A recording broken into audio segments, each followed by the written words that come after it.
بسم اللہ الرحمن الرحیم۔ السلام علیکم خواتین و حضرات، اسلام اسٹڈی سرکل کی اس نشست میں آپ کو خوش آمدید کہتا ہوں۔ قرآن مجید سے ہم اس نشست کا آغاز کریں گے۔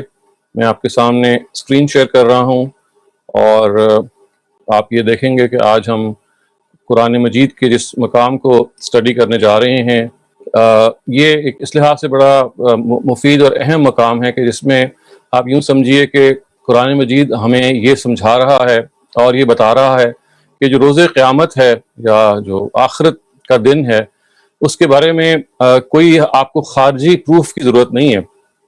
یعنی یہ ایک ایسی چیز ہے کہ جو آپ کے اپنے داخل میں موجود ہے، یہ آپ کی جو شخصیت ہے، آپ کا جو اپنا ضمیر ہے، اس کے اندر اس کی ایک جھلک موجود ہے۔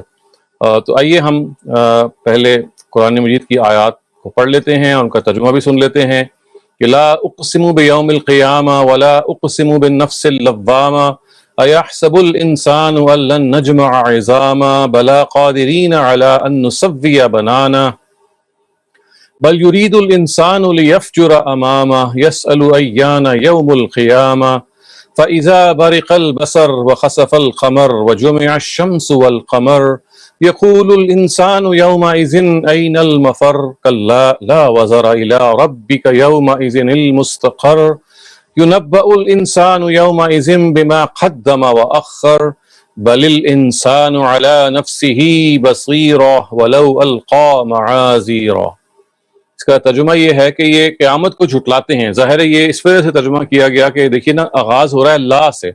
لا کا مطلب ہوتا ہے نہیں، تو جب بھی نہیں قرآن مجید میں آتا ہے تو اس سے پیچھے کوئی نہ کوئی چیز جو ہے وہ موجود ہوتی ہے جو الفاظ میں بیان نہیں کی جاتی، اور اس کا پتہ عام طور سے اگلا جملہ دیتا ہے۔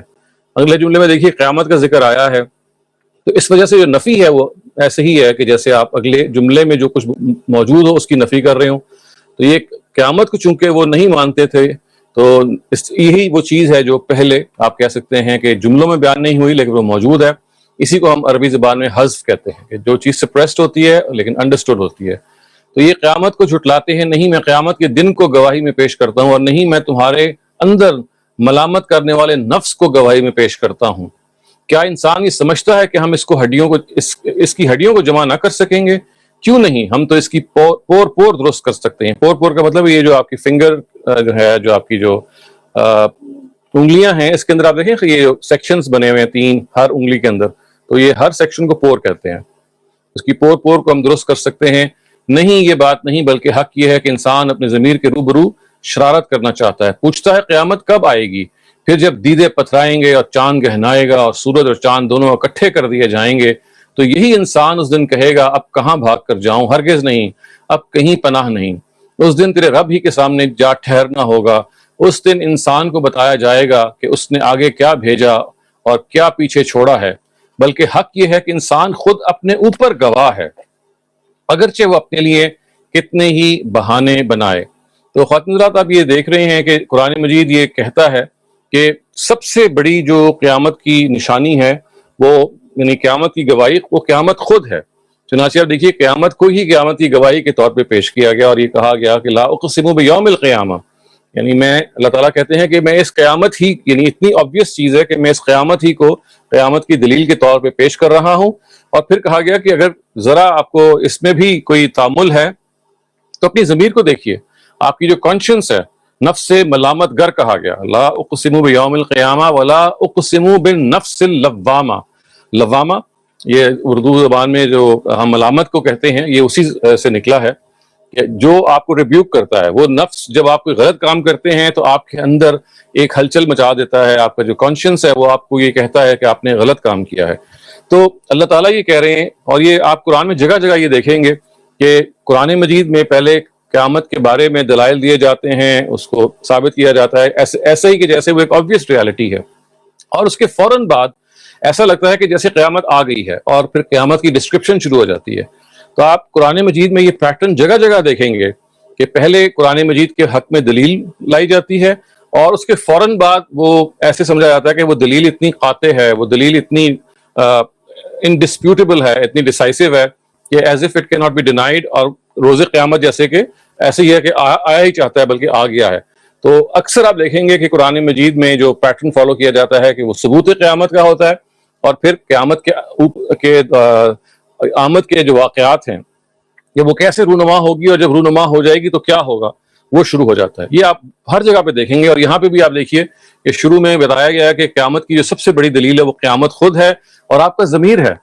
وہ ضمیر آپ کو یہ بتا رہا ہے کہ اگر کوئی سرزنش ہونی ہے، اگر نیکی اور بدی کے درمیان کوئی فرق ہونا ہے، تو پھر اس کا کوئی مقصد ہونا چاہیے. یعنی یہ پھر ضمیر کو کیوں اللہ تعالیٰ نے رکھا؟ اللہ تعالیٰ اگر کوئی حکیم ہستی ہیں، خداوند تعالیٰ نے اگر انسان کو بنایا اور اس کے اندر یہ ضمیر رکھا، تو پھر اس کی کوئی مقصد ہونا چاہیے. یعنی یہ ضمیر آپ کو یہ بتا رہا ہے کہ اچھائی کیا ہے اور برائی کیا ہے، خیر کیا ہے اور شر کیا ہے. لیکن دنیا میں خیر اور شر کا انجام جو ہے وہ ضروری نہیں کہ اس کے مطابق ہو.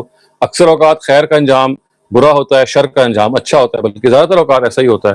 تو ایک سوال پیدا ہوتا ہے کہ ہمارے اپنے اندر کا جو داخل کا سسٹم ہے وہ تو ہمیشہ یہ پسند کرتا ہے، یعنی خدا نے جو تقاضا رکھا ہے وہ یہ ہے کہ آپ کے اندر کا سسٹم یہ چاہے کہ اچھائی کا جو انجام ہے وہ بھی اچھا ہو اور برائی کا انجام برا ہو. گویا کہ آپ کے اندر کا وجود تو یہ گواہی دے رہا ہے، خارج کی دنیا جو ہے وہ اس سے بالکل اپوزٹ کھڑی ہے. تو یہ آپ اس چیز کو مستلزم کرتا ہے. مستلزم کا کیا مطلب ہے؟ اس کا جو ایک obvious consequence ہے، ایک essential consequence ہے، وہ یہ ہے کہ اس کا مطلب ہے اللہ تعالیٰ نے ابھی اس دنیا کو نامکمل بنایا ہے، کیونکہ اگر آپ کے اندر اچھائی کے لیے اچھا انجام رکھا ہے، یعنی اس کی طرف رکھی ہے، اور برائی کے لیے برے انجام کی، تو پھر یہ ہو نہیں سکتا کہ یہ کبھی واقع نہ ہو. اس کو ایسے سمجھیے کہ جیسے اللہ تعالیٰ نے جو بھی تقاضے انسان کے اندر رکھے ہیں، ان تقاضوں کے لحاظ سے ان کی جو ضروریات ہے وہ بھی پوری رکھی ہیں. جیسے مثال کے طور پہ دیکھیے، ہمیں پیاس لگتی ہے تو اس پیاس کو ہم پانی سے بجھا لیتے ہیں. گویا تقاضا ہمارے اندر موجود ہے اور اس تقاضے کا جواب خارج میں موجود ہے. اسی طرح سے ہماری جو اور ضروریات ہیں، یعنی مرد کو عورت کی ضرورت ہے، عورت کو مرد کی ضرورت ہے، تو اب ایسا نہیں ہوا کہ وہ ضرورت کو چھوڑ دیا گیا ہو وداؤٹ بینگ فلفلڈ. تو اللہ تعالیٰ نے اس کو فلفل کرنے کے لیے آپ کے لیے وہ ظاہر بندوبست کیا. تو یوں سمجھیے کہ ہر چیز جو آپ کے اندر ہے اس کا خارج میں تقاضا موجود ہے. تو بالکل ایسے ہی آپ کی کانشنس کے اندر، آپ کے ضمیر کے اندر یہ چیز موجود ہے کہ اچھائی کا انجام اچھا ہو، کیونکہ آپ کا دل برائی کے انجام اگر برا ہو اس پہ مطمئن نہیں ہوتا. اور آپ کا دل جب آپ خود برائی کرتے ہیں تو آپ کا ضمیر آپ کو ملامت کرتا ہے، جو آپ کو یہ بتاتا ہے کہ اچھائی اور برائی کے درمیان کوئی فرق ہے. اور انسان جب اچھائی کرتا ہے تو اس کو پسند ہوتی ہے وہ چیز، اس کو وہ چیز اچھی لگتی ہے. تو اس کا مطلب ہے کہ اس کا تقاضا اگر آپ کے اندر موجود ہے تو خارج میں بھی پھر اس کے لیے کوئی ہونا چاہیے جو اس کو فلفل کرے. بالکل ایسے ہی کہ اگر پانی کی پیاس موجود ہے تو خارج میں پانی موجود ہے.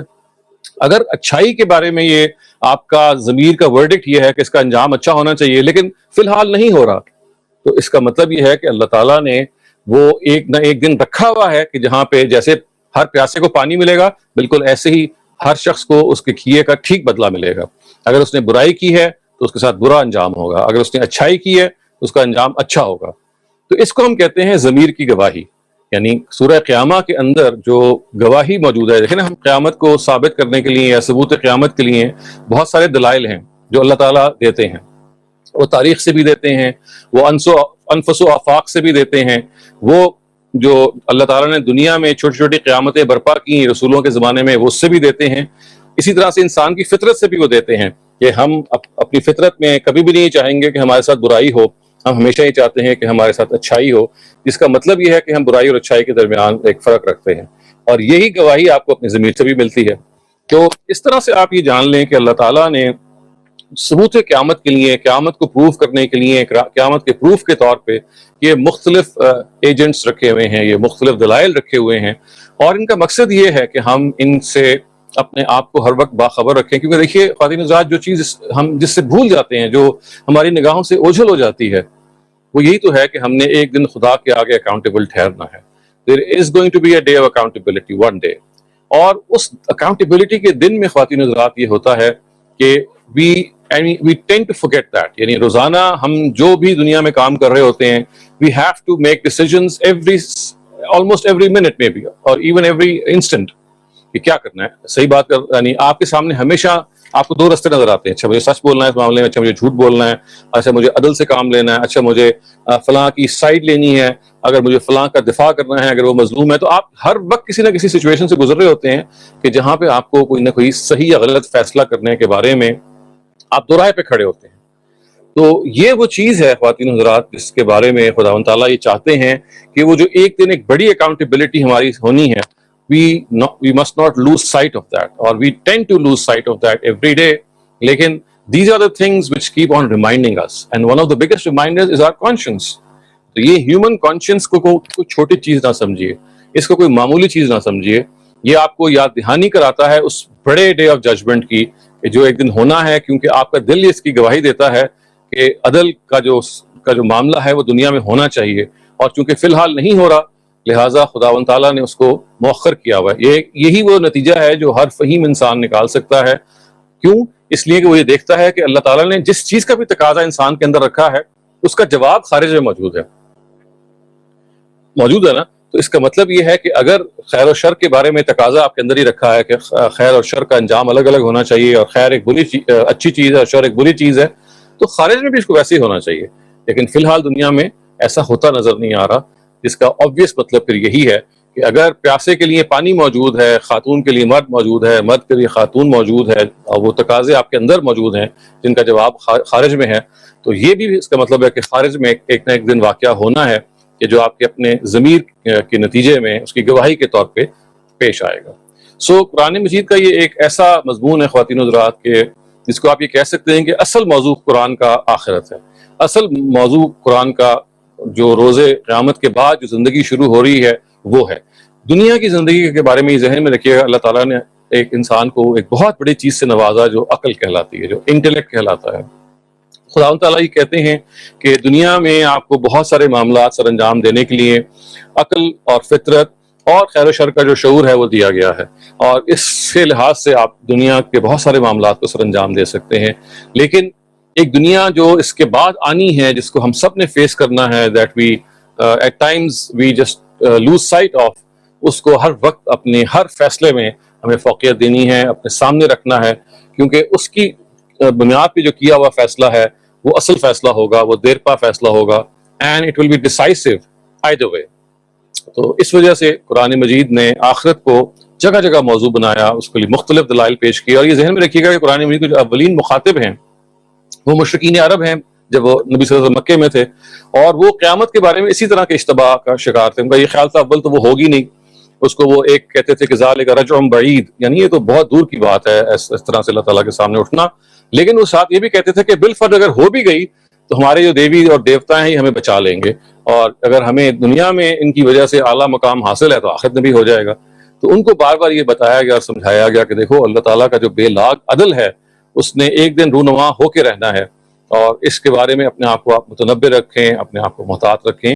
اور obviously وہ چیز ہے کہ جو پھر سب انسانیت کے لیے اور سب دنیا کے لیے ایک میسج اور ایک پیغام کے طور پہ قرآن مجید میں محفوظ کر دی گئی کہ یوم آخرت کو، روز آخرت کو، اکاؤنٹیبلٹی کو، احتساب کو ہمیں نہیں بھولنا، اور ہر وقت اس کے بارے میں چوکنا رہنا ہے، ہر وقت اس کے لیے اپنے آپ کو مستحضر رکھنا ہے. خواتین حضرات، آئیے ہم اپنے اب اسٹڈی سرکل کے دوسرے سیگمنٹ کی طرف بڑھتے ہیں، جس میں ہم نبی صلی اللہ علیہ وسلم کی ایک حدیث کا ہم مطالعہ کرتے ہیں. جس حدیث کو ہم آج پڑھیں گے، یہ جو روایات کے اندر خواتین حضرات آپ کو یہ بھی معلوم ہے کہ نبی صلی اللہ علیہ وسلم نے جو سنت جاری کی ہیں ان میں سے بعض سنتوں کا ریکارڈ بھی ہوتا ہے. تو آپ کو یہ معلوم ہے کہ اللہ تعالیٰ کے پیغمبر نے ایک سنت جاری کی کہ ہم اگر چھینکیں تو اس کے آداب کیا ہونے چاہیے، اور اس چیز کو پھر حدیث میں بیان بھی کیا گیا ہے. تو آج ہم جس حدیث کو پڑھ رہے ہیں اس میں یہ چھینکنے کے آداب ہیں جو بیان ہوئے ہیں. تو ابو ہریرہ سے یہ روایت ہے کہ وہ یہ کہتے ہیں کہ ان النبی صلی اللہ علیہ وسلم قال اذا عطس احدکم فلیقل الحمد للہ ولیقل له اخوه او صاحبه يرحمك الله فاذا قال له يرحمك الله فليقل يهديكم الله ويصلح بالكم. حضرت ابو ہریرہ سے روایت ہے کہ نبی صلی اللہ علیہ وسلم نے فرمایا کہ جب تم میں سے کوئی چھینکے تو الحمدللہ کہے، اور اس کا بھائی یا ساتھی جواب میں یرحمک اللہ کہے، اور جب ساتھی یرحمک اللہ کہے تو اس کے جواب میں چھینکنے والا یہدیکم اللہ ویصلح بالکم کہے. تو یہ ایک ایسی چیز ہے خواتین حضرات جس کو ہم اکثر یعنی ظاہر ہے ہمیں سب کو پیش آتی ہے. چھینکنا ایک ایسا عمل ہے جسے ہم سب گزرتے ہیں، اور یہ آپ کے جسم میں ایک خاص طرح کا اختلال پیدا کر دیتا ہے. اختلال کا کیا مطلب ہے؟ ایک ڈسٹربنس ہی پیدا کر دیتا ہے، اور وہ چھینک جو ہے اس کو ریلیف دیتی ہے. کبھی امیجن کریں کہ اگر آپ کی چھینک پھنس جائے and you feel like sneezing but that sneeze is not coming, تو یہ کتنا آپ کو ڈسٹرب کرتی ہے بعض دفعہ. تو اس سے اندازہ لگائیں کہ جب آپ چھینک لیتے ہیں تو آپ کی پوری جسم کی جو ایک ڈسٹربنس ہوتی ہے it gets a fair amount of relief. تو اس ریلیف کے بارے میں دیکھیے اللہ تعالیٰ کے پیغمبر نے یہ کہا کہ دیکھو یہ زندگی کا میں یہ سیکھنا ہے کہ خدا کی طرف سے جب کوئی ریلیف ملتی ہے تو اس کا شکر ادا کرنا ہے. اور ایک چھوٹی سی چیز ہے کہ آپ چھینکتے ہیں تو آپ الحمدللہ کہتے ہیں. اور یہ کہا گیا کہ اگر آپ الحمدللہ کہیں تو آپ کی ویسینٹی میں آپ کے آس پاس اگر کوئی اور موجود ہے جس نے آپ کا یہ کلمہ سنا ہے الحمدللہ, تو اس کو جواباً کہنا چاہیے یرحمک اللہ. اس کا مطلب کیا ہے؟ اللہ آپ پہ رحم کرے. یعنی آپ نے اللہ کا شکر ادا کیا, آپ نے کہا نا الحمدللہ, اللہ تعالیٰ آپ کا شکر ہے کہ میں اس چھینک کے نتیجے میں اب مجھے ایک ریلیف مل گئی ہے. اس کے جواب میں یہ کہا گیا کہ جو ساتھی آپ کو یہ سنے کہتا ہوا الحمدللہ, تو وہ کہے کہ اللہ آپ پہ رحم کرے. گویا کہ آپ نے اللہ کا شکر کیا ہے تو اللہ تعالیٰ انشاءاللہ آپ پہ رحم کرے گا. یہ دعا دی آپ نے.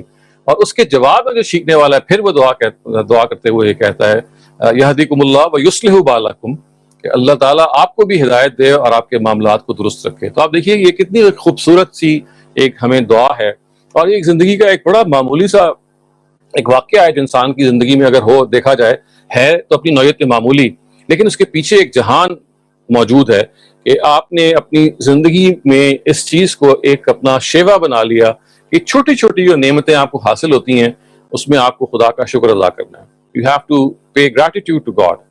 اے خداوند تعالیٰ, اب جب کہ میرے اپنے جسم نے میرے ساتھ ایک خاص معاملہ کیا اور مجھے اتنی ریلیف محسوس ہوئی ہے, تو آئی فیل گریٹفل ٹو یو. اور پھر جو ایک حق قائم ہوتا ہے اس شخص کا جو آپ کی کمپنی میں موجود ہے جس نے آپ کو سنا کہتے ہوئے الحمدللہ, اس کو بھی بتایا گیا کہ دیکھو آپ کو بھی خاموش نہیں رہنا. اور جب اس نے دعا کی ہے ایک لحاظ سے اپنا گریٹیٹیوڈ پیش کیا ہے, تو آپ نے بھی یہ اللہ سے دعا کرنی ہے کہ اللہ آپ پہ رحم کرے, اللہ آپ کی اس شکر کو قبول کرے. اور جواب میں پھر یہ کہا گیا کہ یہدیکم اللہ ویصلح بالکم, کہ پھر جب وہ یہ سنے کہ یہ میرے لیے رحمت کی دعا کر رہے ہیں تو آپ واپس مزید اس کے لیے دعا کریں. تو اس سے آپ خواتین حضرات یہ اندازہ لگا سکتے ہیں کہ یہ جو اسمال ایکٹس آف کائنڈنس آپ کہہ سکتے ہیں, اسمال ایکٹس آف گریٹیٹیوڈ, جو انسان کو یہ پتہ دیتے ہیں کہ اگر آپ اللہ تعالیٰ کا شکر ادا کرنے میں اپنے آپ کو اس جگہ پہ رکھیں گے کہ میں اللہ تعالیٰ کا ایک حقیر بندہ ہوں, مجھے بڑی سے بڑی آفت گھیر سکتی تھی لیکن خداوند تعالیٰ نے مجھے ریلیف دی, خداوند تعالیٰ نے میری مدد کی. تو ایسا شخص جو چھینک کے معاملے میں اللہ تعالیٰ کا شکر گزار ہوگا, یقیناً وہ بڑے بڑے معاملات جو اس کو پیش آتے ہیں, جہاں اس کو ریلیف ملتا ہے, جہاں اس کو سکھ ملتا ہے, جہاں اس کو چین ملتا ہے, وہ پھر ان کو نہیں بھول سکتا. جو شخص چھوٹے معاملات میں اللہ کا شکر گزار بنتا ہے, وہ بڑے بڑے معاملات میں تو لازماً بنے گا. تو اللہ تعالیٰ کے پیغمبر ہمیں سکھانے آتے ہیں, سمجھانے آتے ہیں اور بتانے آتے ہیں کہ دیکھیے شکر جو ہے یہ دین کی اساس ہے. یعنی آپ یوں سمجھ لیجئے کہ خدا کی معرفت کی بھی اساس ہے اور دین کی بھی اساس ہے کہ آپ نے ایک منعم حقیقی کو پہچان لیا. منعم حقیقی کا مطلب ہے ایک جو آپ یور ریئل بینیفیکٹر, جس نے آپ پر اتنا کرم کیا ہے, اتنا آپ کو دیا ہے. اور آپ چھینک سے معاملے کو ذرا اوپر اٹھا لیں تو اپنی دنیا میں چاروں طرف دیکھیں, آپ کا اپنا جو جسم ہے, آپ کی آنکھیں, آپ کے کان, آپ کا ناک, آپ کے جسم کے دوسرے حصے, پھر اس دنیا کے اندر, اور پھر آپ اپنے اندر جھانکیں تو آپ کے اندر کا جو سسٹم ہے یعنی وہ ایک سے ایک طریقے پہ آپ کی جو ضروریات کو پورا کر رہا ہے. آپ کے ڈائجسٹو سسٹم جو ہے, آپ کا جو سرکولیٹری سسٹم ہے, آپ کا جو بریدنگ سسٹم ہے, ریسپریٹری سسٹم ہے, یہ سارے کے سارے اتنی پریسیجن کے ساتھ اور اتنی جسے کہتے ہیں نا کہ تندہی کے ساتھ انسان کی خدمت کر رہے ہیں کہ ہمیں اس کا اندازہ نہیں ہو پاتا کہ یہ ایک معاملہ ہے جو آٹو پہ چل رہا ہے, آٹومیٹکلی ہو رہا ہے. اور پھر آگے بڑھ کے باہر اگر آپ دیکھیں تو اس پوری کی پوری دنیا کے اندر ہمارے جو ایکسٹینڈڈ تعلقات ہیں, ہمارے ماں باپ ہیں, ہمارے بہن بھائی ہیں, اولاد ہے, ایکسٹینڈڈ فیملی ہے, اور پھر کائنات کا ذرہ ذرہ ہے, یعنی سورج, چاند, ستارے, پانی, پہاڑ, یہ ہماری خدمت میں ہیں. تو یہ دیکھیے معاملہ ایک چھوٹی سی چھینک سے شروع ہوا جس میں ہم خدا کا شکر ادا کرتے ہیں, لیکن مقصد یہ تھا کہ یہ جذبہ شکر جو ہے اگر آپ کے اندر پیدا ہوگا تو پھر یہ آپ کی آنکھیں مزید بڑی نعمتوں کی طرف کھولے گا. یہ ایک نعمت تھی کہ آپ کا جسم جو تھا جب اس میں چھینک کی کیفیت پیدا ہوئی تو چھینک نے اس کو یعنی وہ آ کے اس نے آپ کو ایک خاص طرح کا سکھ دیا, ایک چین دیا. تو اس چیز نے آپ کو بتا دیا کہ ہر وہ چیز جو آپ کو سکھ اور چین دے رہی ہے وہ اس چیز کی متقاضی ہے کہ پھر آپ خدا کا شکر ادا کریں. تو اللہ تعالیٰ کے پیغمبر اس چیز کو ہماری زندگیوں میں چاہتے ہیں کہ یہ ایک چیز جاری ہو جائے کہ we become people who are always grateful to God. ہم ہمیشہ خدا کے شکر مند رہیں, شکر گزار رہیں, اور ہمیشہ یہ سوچیں کہ میرے پاس خدا کا دیا ہوا اتنا ہے کہ اگر کچھ چیزیں اللہ تعالیٰ نے مجھ سے لے بھی لی ہیں اور ظاہر ہے یقیناً ہم سب جب آزمائش سے گزرتے ہیں تو کئی چیزیں ہیں جو اللہ تعالیٰ بعض دفعہ آپ سے لے لیتے ہیں آپ کو آزمانے کے لیے، تو وہ یہ دیکھنا چاہتے ہیں کہ میرا بندہ کیا یہ دیکھتا ہے کہ اس کے پاس جو کچھ رہ گیا ہے اس کی نگاہ جاتی ہے اس کی طرف. تو دیکھیے پورے کی پوری زندگی کی جو ایک آزمائش کا پرنسپل ہے یہ خود پھر اس سے آپ یوں سمجھ لیجیے کہ اس کا آپ کو جواب مل جاتا ہے. اس طرح کے موقع پہ اگر ایک بندہ شکر گزار بندہ ہے، اس کے اندر اگر شکر کی یہ ٹریننگ موجود ہے، تو پھر وہ مصیبتوں میں بھی ہمیشہ یہ ذہن میں رکھے گا کہ میرے پاس بہت کچھ ہے تو مجھے اس کا شکر ادا کرنا ہے. جو نہیں ہے، جو چلا گیا یا جو چھن گیا یا جو کسی تباہی کا شکار ہو گیا، وہ اس کے مقابلے میں بہت کم ہے جو کچھ میرے پاس ہے اس کے مقابلے میں. تو یہ دیکھیے ایک پورے کی پوری شخصیت کا احاطہ کر لیتا ہے جذبہ شکر. اسی وجہ سے اس کو ہم دین کی اساس کہتے ہیں، اسی وجہ سے اس کو ہم خدا کی معرفت کی بھی اساس کہتے ہیں. اگر آپ نے خدا کو بھی پہچاننا ہے تو یہ اسی جذبہ شکر سے آپ خدا کو پہچان سکتے ہیں، کیونکہ یہ سب کچھ کرنے والا وہ ہے. یعنی ہمیں بنانے والا، ہمارے ماں باپ کو بنانے والا، اس کائنات کو بنانے والا، ہمارا خیال رکھنے والا، خواہی نہ خواہی، ہم دیکھیں یا نہ دیکھیں، ہم چاہیں یا نہ چاہیں. یعنی اور اس میں اللہ تعالیٰ دیکھیں ڈسکرمنیٹ نہیں کرتے، اس کا شکر گزار کرنے والوں کا بھی وہ خیال رکھتے ہیں، جس کا ناشکروں کا بھی اللہ تعالیٰ خیال رکھتے ہیں. ان کا دنیا میں پرنسپل یہ ہے کہ وہ ہر ایک کو دیتے ہیں، اور دینے کے بعد ظاہر ہے یہ بندہ ہے کہ وہ اس کے بارے میں اس کا ظرف کیا ہے اور وہ کیسے بہیو کرتا ہے. تو یہ ہے خداوند تعالیٰ کا اس جذبہ شکر کا ایک اتنا امپورٹنٹ حیثیت ہونا ہماری زندگی میں، اور پیغمبر کا ایک چھینک کے معاملے میں اس کا ہمیں ایک انسٹرکشن دینا تاکہ ہمارے اندر یہ اتنا ویژن پیدا ہو، اتنی ایک انسائٹ پیدا ہو کہ اس سے ہم پورے دین کی حقیقت کو پا لیں. آئیے خواتین حضرات، ہم اب اپنی اسٹڈی سرکل کی تیسرے سیگمنٹ کی طرف بڑھتے ہیں. اس میں ہم بائبل سے کچھ حصہ پڑھتے ہیں. تو یہ بائبل سے جو حصہ ہے یہ متی کی انجیل ہے، گاسپل آف میتھیو، اور یہ بہت ہی بے مثال آیت ہے جو آپ نے اکثر دیکھا ہوگا اور سنا ہوگا اس کے بارے میں. تو دیکھیے یہ الفاظ اس کے یہ ہیں کہ ڈھونڈو تو پاؤ گے، دروازہ کھٹکھٹاؤ تو تمہارے واسطے کھولا جائے گا. سو یہ جو چیز ہے کہ اللہ تعالیٰ یہ کہتے ہیں کہ make a request it will be answered, what you are searching for you will get, give the sign and the door will be open to you. تو اللہ تعالیٰ اصل میں جس چیز کو، یہ متی کی جو انجیل ہے، گاسپل آف میتھیو، اس کی جو 7واں چیپٹر ہے، اس کی 7ویں آیت ہے، اس میں جو آپ کو ہمیں سمجھا رہے ہیں وہ کیا ہے کہ اپنی خواہش کا اظہار کرو، اپنی تگ و دو کو اس کی بنیاد بناؤ. بیٹھے بیٹھے انسان کو کوئی چیز حاصل نہیں ہوتی. آپ اگر ہدایت چاہتے ہیں، خدا کے ساتھ تعلق کی مضبوطی چاہتے ہیں، تو خدا سے مانگیں، خدا کے پاس جائیں، اس کا دروازہ کھٹکھٹائیں، ناک کریں. تو اللہ تعالیٰ جو ہیں وہ آپ سے دور نہیں ہے. ان رحمت اللہ قریب من المحسنین، قرآن بھی یہ کہتا ہے کہ اللہ تعالیٰ کی رحمت ہے وہ تو خوب کاروں کے بالکل قریب ہے.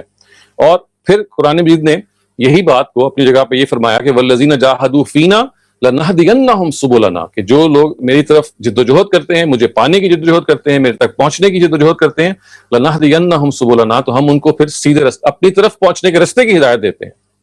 یہی بات ہے جو حضرت مسیح نے یہاں پہ بھی کہی کہ اگر تم خدا کو پانا چاہو گے، ہدایت کو پانا چاہو گے، تو خدا کا جو دروازہ ہے اس کو تو کھٹکھٹاؤ، اپنی خواہش کا اظہار تو کرو.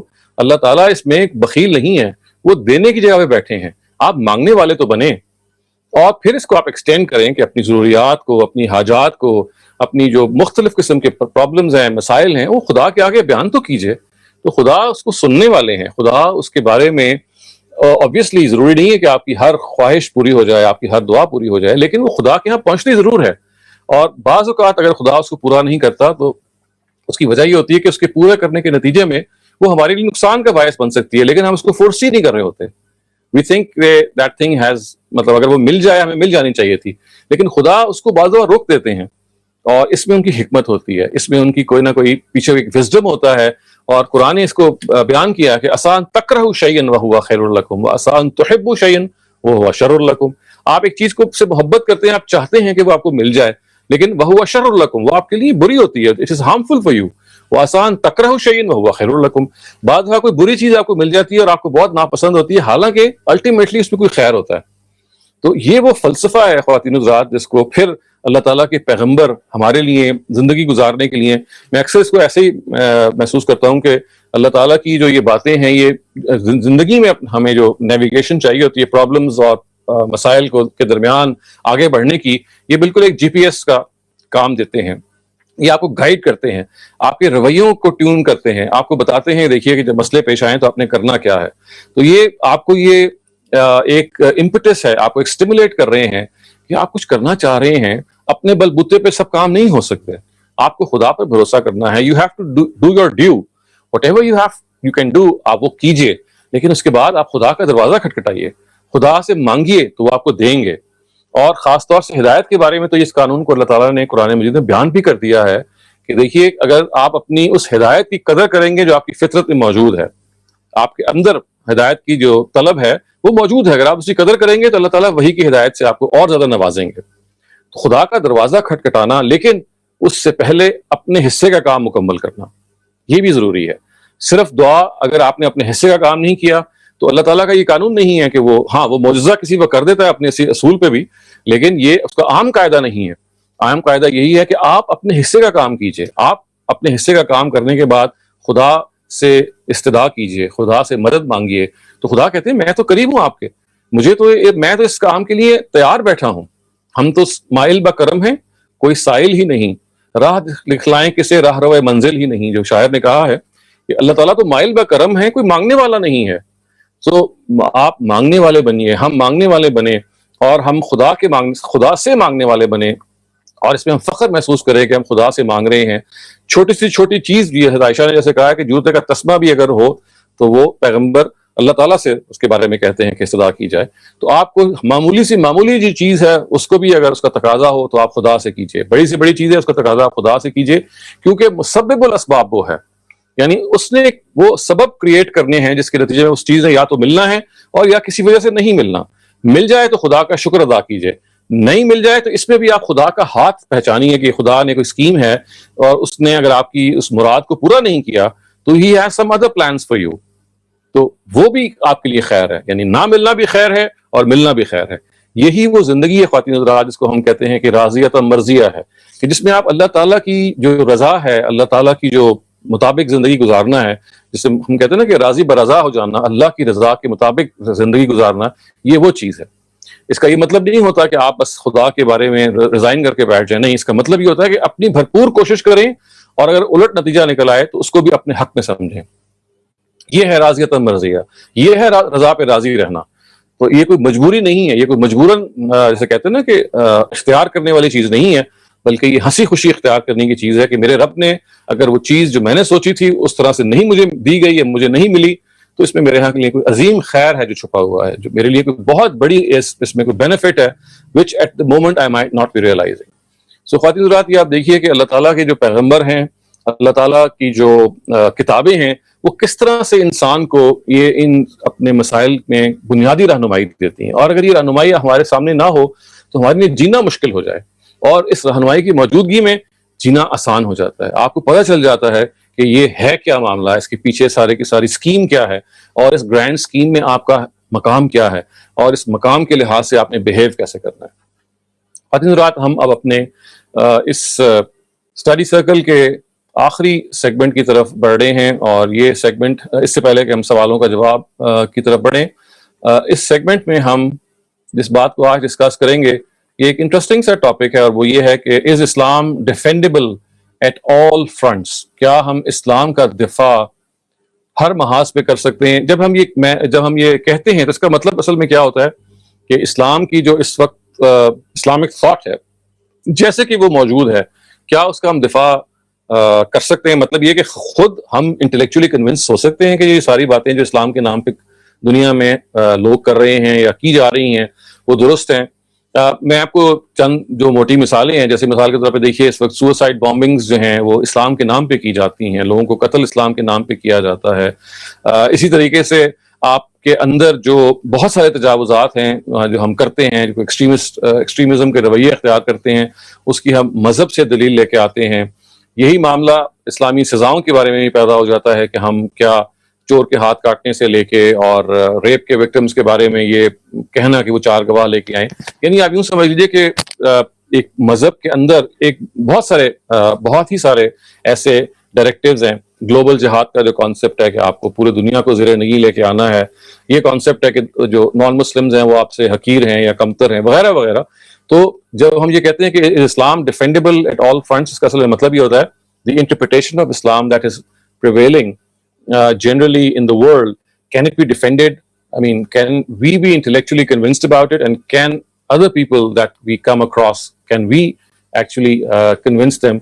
So یہ وہ چیز ہے کہ جس کو ہمیں سمجھنا ہے. اس کی ڈسکشن کی وجہ بھی یہ ہے کہ ہمارے اندر یہ جستجو پیدا ہو، ہمارے اندر یہ احساس پیدا ہو کہ ہم اسلام اور اسلامک تھاٹ کو الگ سے دیکھیں. یعنی اسلام تو قرآن اور سنت کا نام ہے جو اللہ تعالیٰ کی طرف سے ان کے پیغمبر نے ہمیں دی ہے، لیکن اس کو انٹرپریٹ انسانوں نے کیا ہے، اور اس کو کرنے کے بعد پھر ظاہر ہے کہ جو بھی مسائل پیش آئے ہیں وہ ہمارے سامنے ہیں. تو یہ سوال ہے جی کہ اس اسلام سے میں نے جیسے کہا مراد ہے اسلامک تھاٹ یا the interpretation of Islam that we know of generally in our society today. Is it defendable at all fronts? یہ ہے کوشچن جی. Thank you very much, Dr. Saleem. Our first participant is Rafia Khwaja. Please go ahead. Assalamu alaikum, Dr. Shehzad. Dr. Shehzad, I find it on many fronts, jaise aapne khud farmaya, it is not defendable. Women are treated as second-class citizens. There's no justice and fairness given to them. Husbands are allowed 4 marriages and allowed to beat their wives. Killing for so-called blasphemy is all over, and so is honor killing. As you said, rape victims are supposed to bring 4 witnesses. Militants are killing non-Muslims, quoting Quranic ayats. Even Osama bin Laden quoted a Quranic ayat for what he did. So I do find it very difficult on these fronts. The list is a very long one, but these are some of the things that consistently come to my mind. Thank you. Ji, thank you for that. جی. Our next participant is Aisha Naz. Please go ahead. Sir میرے حساب سے بھی یہ ڈیفینڈیبل نہیں ہے کہ مطلب یا اب جیسے کہہ رہے ہیں کہ انٹلیکچوئل لیول پہ ہم خود کبھی کبھی ایسا ہوتا ہے کنونس نہیں ہو پاتے ہیں کوئی کسی پہ. میں سارا ایشو تو کوٹ نہیں کر سکتی بٹ ہاں میرے ویو میں تو یہی ہے. بہت سارا ایسا ٹاپک ہوتا ہے جس میں ہم لوگ بہت زیادہ ہی ہو جاتے ہیں کہ آخر ایسا کیوں ہے. پھر کبھی ایسا ہوتا ہے کہ ہم اس میں ڈیپ تک نہیں پہنچ پاتے ہیں تو وہ بھی ایک کوشچن مارک رہ جاتا ہے دماغ میں کہ ایسا کیوں کہا ہے. ٹھیک ہے، بالکل ٹھیک ہے، آپ کی بات واضح ہو گئی. Our next participant is Sumbul Ahmed. Please go ahead. السلام علیکم ڈاکٹر صاحب. وعلیکم السلام. ڈاکٹر صاحب سب سے پہلے مجھے یہ لگتا ہے میں اپنے پرسنل ایکسپیرئنس سے کہ ڈیفینڈیبل تو آپ اس چیز کے لیے آپ کسی ایسی چیز کو ڈیفینڈ کریں گے جس پہ آپ خود 100% راضی ہو جائیں. یعنی یہی جو میرا جو اسٹرگل شروع ہوا تھا وہ یہ جو وہ جو ایک کفر والا اور وہ کیونکہ میں کچھ کنسلٹ کر رہی تھی تفاسیر اپنی آیات پڑھنے کے لیے تو اس میں جو چیز تھی اس سے مجھے سب سے زیادہ کوسچنس شروع ہوئے تھے. تو اگر جب آپ خود کسی چیز پہ بلیو نہیں کر رہے ہیں آپ اس پہ سیٹسفائیڈ نہیں ہیں تو آپ اس کو ڈیفینڈ کیسے کریں گے؟ بالکل ٹھیک ہے. ابھی ہم تو یہی دیکھ رہے ہیں کہ لوگ مختلف جو ذہن میں جو باتیں ہیں جس کی وجہ سے they think that it is indefensible وہ ہمارے سامنے آ جائیں. Thank you for that. Next up we have Sayyid Shadab. Please go ahead. السلام علیکم ڈاکٹر. وعلیکم. جی ڈاکٹر صاحب آج کا جو ٹاپک ہے وہ کافی کمپریہنسیبل ہے تو میں چاہوں گا کہ اس ٹاپک کو جس طرح سے میں اپروچ کر رہا ہوں اس کو 1 منٹ میں پہلے اس کو ایکسپلین کر دوں کہ میں اس ٹاپک سے کیا سمجھ پا رہا ہوں. ٹھیک ہے جیسے از اسلام ڈیفینڈیبل ایٹ آل فرنٹ. ٹھیک ہے تو ڈیفینڈیبل سے سب سے پہلے مسئلہ یہ ہے کہ ڈیفینڈیبل کہ ہم اس کا دفاع کر سکتے ہیں کہ نہیں کر سکتے ہیں. تو سب سے پہلے ہمیں جاننا ہوگا کہ چیلنجز کیا ہمارے پاس سامنے درپیش ہیں. ٹھیک ہے تو جو چیلنجز میں اپنی راہ سے دیکھ پا رہا ہوں میں طالب علم اور قانون کا طالب علم ہوں تو میرے سامنے تو میں جس پرسپیکٹو اپنے پرسپیکٹو سے ہی دیکھ رہا ہوں یعنی میرے سامنے کیا چیلنجز درپیش ہیں. سو میں نے اس کو 2 پارٹ میں ڈیوائڈ کر سکتا ہوں. جیسے نمبر 1 چیز یہ ہے کہ ایک ریشنل فلاسفیکل چیلنج ہے جو آج اس کا جو جدید ظہور ہوا ہے وہ ایتھیزم پہ شکل میں ہوا ہے. دوسری چیز وہ ہے کہ ایک مسٹیکل فلاسفی ہے جس کا جو اسلام پہ کرٹیسائز کرتی ہے یا پھر اور ڈفرینٹ ایسپیکٹ سے وہ یہ کرتی تھی. یہ تو چیلنجز ہیں بیسیکلی نمبر 2 آل فرنٹس کو جو ہے میں نے وہ 2 پارٹ میں ڈیوائڈ کیا ہے جو میرے حساب سے وہ آل فرنٹس ایک تو اس کا علمی پہلو ہے اور دوسرا عملی پہلو ہے. علمی پہلو academic challenges and the second part is that عملی کی مراد میری ہے کلچرل اینڈ سویلائزیشنل چیلنجز جو درپیش ہے. ٹھیک ہے, کیونکہ جب تک ہم اس کو پراپرلی کلاسیفائی کر کے نہیں سمجھیں گے تب تک یہ ہمیں وہ ایشو زیادہ اچھے سے سمجھ نہیں آ پائے گا. ٹھیک ہے, تو علمی چیلنجز جنرلی جو بھی چیلنجز ہوتے ہیں چاہے وہ ریشنل فلاسفی کی طرف سے ہو چاہے مسٹیکل فلاسفی کی طرف سے ہو, جب جتنا میں نے اب تک وہ پڑھنے کی کوشش کی اس میں یہ دیکھا ہم نے کہ بنیادی طور پر وہ جو کریٹیسائز کرتے ہیں جو کریٹیسزم آتا ہے ہمارے سامنے وہ اصل میں یہ دیکھا گیا کہ وہ اب موقف کو سمجھ ہی نہیں پائے. اسلامک جو موقف ہمارے میں فار ایگزامپل اگر ہم یہ دیکھیں قانون میں ایک چیز آتا ہے کہ آپ چور کا ہاتھ کاٹ دیں گے. ٹھیک ہے, تو ایک جگہ جہاں پر کامن لاء میں یا پھر دوسرے پینل لاز میں جہاں پر 7 سال کی سزا دی جا رہی ہے میکسیمم اور وہاں پر آپ ہاتھ کاٹ دیں گے تو یہ چیز نہیں. اصل میں یہاں پر ایک بنیادی موقف نہ واضح ہونے کی وجہ سے کہ وہاں پر کیوں اسلامی بنیاد کیا ہے, کیوں آپ ہاتھ کاٹے جا رہے ہیں. ابھی سوری میں آپ کو قاعدہ کلامی کر رہا ہوں, ابھی ہم کاز پہ ابھی ہم نہیں جا رہے. دیکھیں کاز تو ظاہر ہے بہت ساری ہیں جیسے آپ نے بھی اشارہ کیا. ابھی ہم صرف وہ آؤٹ لائن کریں کہ وہ جگہیں جہاں پہ وہ انڈیفینڈیبل ہے یا جیسے آپ نے بھی کہا ایتھیزم ہے یا مسٹیسزم ہے, تو کائنڈلی اپنی بات کو نا یہاں محدود رکھیے. ابھی جو حل ہیں یا جو اس کے پیچھے جو کازز ہیں وہ ہم کریں گے بعد میں. جی ڈاکٹر میں وہی کہہ رہا ہوں کہ مطلب ان ڈیریویٹو میں یہ کہنا چاہ رہا ہوں کہ اصل میں جو کرٹیسزم ہوتا ہے جو کرٹیسزم کرنے والے ان کے اوپر موقف ہی واضح نہیں ہے. جو جب تک میں نے اپنے فار ایگزامپل بہت سارے لوگ جو اگر ایک کرٹیسزم یہ آتا ہے کہ اگر بنیاد دیکھا جائے تو ایک یہ بات مانی جاتی ہے کہ اسلام کی آغاز مطلب نبی پاک صلی اللہ علیہ وسلم اسلام کے فاؤنڈر ہیں. ٹھیک ہے, تو یہ ایک بنیادی مقدمہ قائم کر لیتے ہیں. پھر یہاں سے وہ کرٹیسزم شروع کرتے ہیں کیونکہ اسلام کو اگر آپ دیکھیں کہ وہاں سے شروع ہوا ہے لیکن بہت سارے اسلامک پریکٹسز آپ کی بات واضح جی آپ کی بات یہ واضح ہوگی کہ بنیادی طور پہ جو موقف ہے یا جو سٹانس ہے اسلام کا چونکہ وہی واضح نہیں ہے تو اس کے نتیجے میں پھر اگر وہ واضح ہو جائے گا تو پھر ڈیفینڈیبل ہو جائے گا. اصل میں اگر وہ چونکہ وہ غیر واضح ہے یا اس کو جیسے پیش کیا جا رہا ہے اس انداز کا ہے کہ اس پہ سوالات جینوئن پیدا ہوتے ہیں, اور وہ جینوئن سوالات اگر واقعی کسی کے پاس ہیں تو پھر ہمارے پاس واقعی کوئی جواب نہیں ہے سوائے اس کے کہ ہم یہ کہیں کہ دیکھیے آپ نے سمجھا غلط ہے. جی بیسکلی یہی ہے کہ وہاں وہ موقف واضح نہیں ہوا تو پہلے واضح کرنے کی ضرورت ہے. پھر جو ہے کرٹیسزم تو ایگزام دینا سیکنڈ اسٹیپ ہے. Thank you. جی ٹھیک ہے, بہت شکریہ. Next up, we have Shaban Ansari. Please go ahead. میرے خیال میں سب سے پہلے تو ہم لوگوں کو خود یہ دیکھنا ہے کہ قرآن اور سنت کے حساب سے اسلام کی جو یا قرآن کی جو صحیح انٹرپریٹیشن ہے پہلے تو ہمیں اس تک پہنچنا ہے. اور جب ہم خود ان ساری چیزوں کو سمجھ جائیں تو پھر اس کے بعد ظاہر ہے کہ ہم اس قابل ہوں گے کہ ہم اس کو ڈیفینڈ کر سکیں. کیونکہ صحیح قرآن اور سنت کی انٹرپریٹیشن اگر ہمیں بھی نہیں پتا ہو ہم خود بھی اس کے بارے میں اچھی معلومات نہیں رکھتے ہوں گے. اور دوسرے کہ اسلام کا امیج جو ہے وہ ہم ہی لوگوں نے خراب کیا ہے, تو امیج بلڈنگ کرنا بھی ہمارا کام ہے. ایک عام انسان کے سامنے تو ہم چلتا پھرتا اسلام ہے, تو ہمیں اسلام وہ قرآن تو نہیں دیکھ رہے جو عام ہم جیسے لوگ قرآن تو کھول کے نہیں پڑھ رہے, باقی سے اورینٹلسٹ یا وہ سے الگ بات ہے. تو ہم جیسے لوگ ہیں وہ تو ہم ہی کو اسلام سمجھتے ہیں. تو جب تک کہ ہم سچے نہیں ہوں گے, امانت دار نہیں ہوں گے, جو بیسک کوالٹیز ایک انسان کی کوالٹی ہوتی ہے جو ایک مسلمان میں بھی آج نہیں, اگر وہ کوالٹیز ہمارے اندر ہوگی تو ہم کس بات کو اسلام کو جگہ پہ ڈیپینڈ کریں. تو اب انسان ہی ایک ناطے ہم اپنے کو اپنا لیں بڑی بات. جی یعنی آپ یہی کہہ رہی ہیں کہ بنیادی طور پہ پہلے اس کا صحیح موقف اگر معلوم ہوگا تبھی وہ ڈیفینڈیبل ہوگا, لیکن وہ موقف کو پہلے آپ کو خود دریافت کرنا ہے. Our next participant is Sayyid Farhan. Please go ahead. جی السلام علیکم ڈاکٹر. وعلیکم السلام. جی ڈاکٹر صاحب میری 2 بہنوں نے تقریباً وہی بات کر دی ہے جو میں کہنا چاہتا ہوں کہ ایسی انٹرپریٹیشنز جن پہ ہم خود مطمئن نہیں ہیں اور جن کی بنیاد قرآن و سنت ہے ہی نہیں تو ان کو تو ڈیفینڈ کرنے کی ضرورت نہیں بلکہ درست بات لوگوں تک پہنچانی چاہیے تاکہ بات واضح ہو سکے. شکریہ. ٹھیک, بالکل ٹھیک. Next up we have Malik Rais. Please go ahead.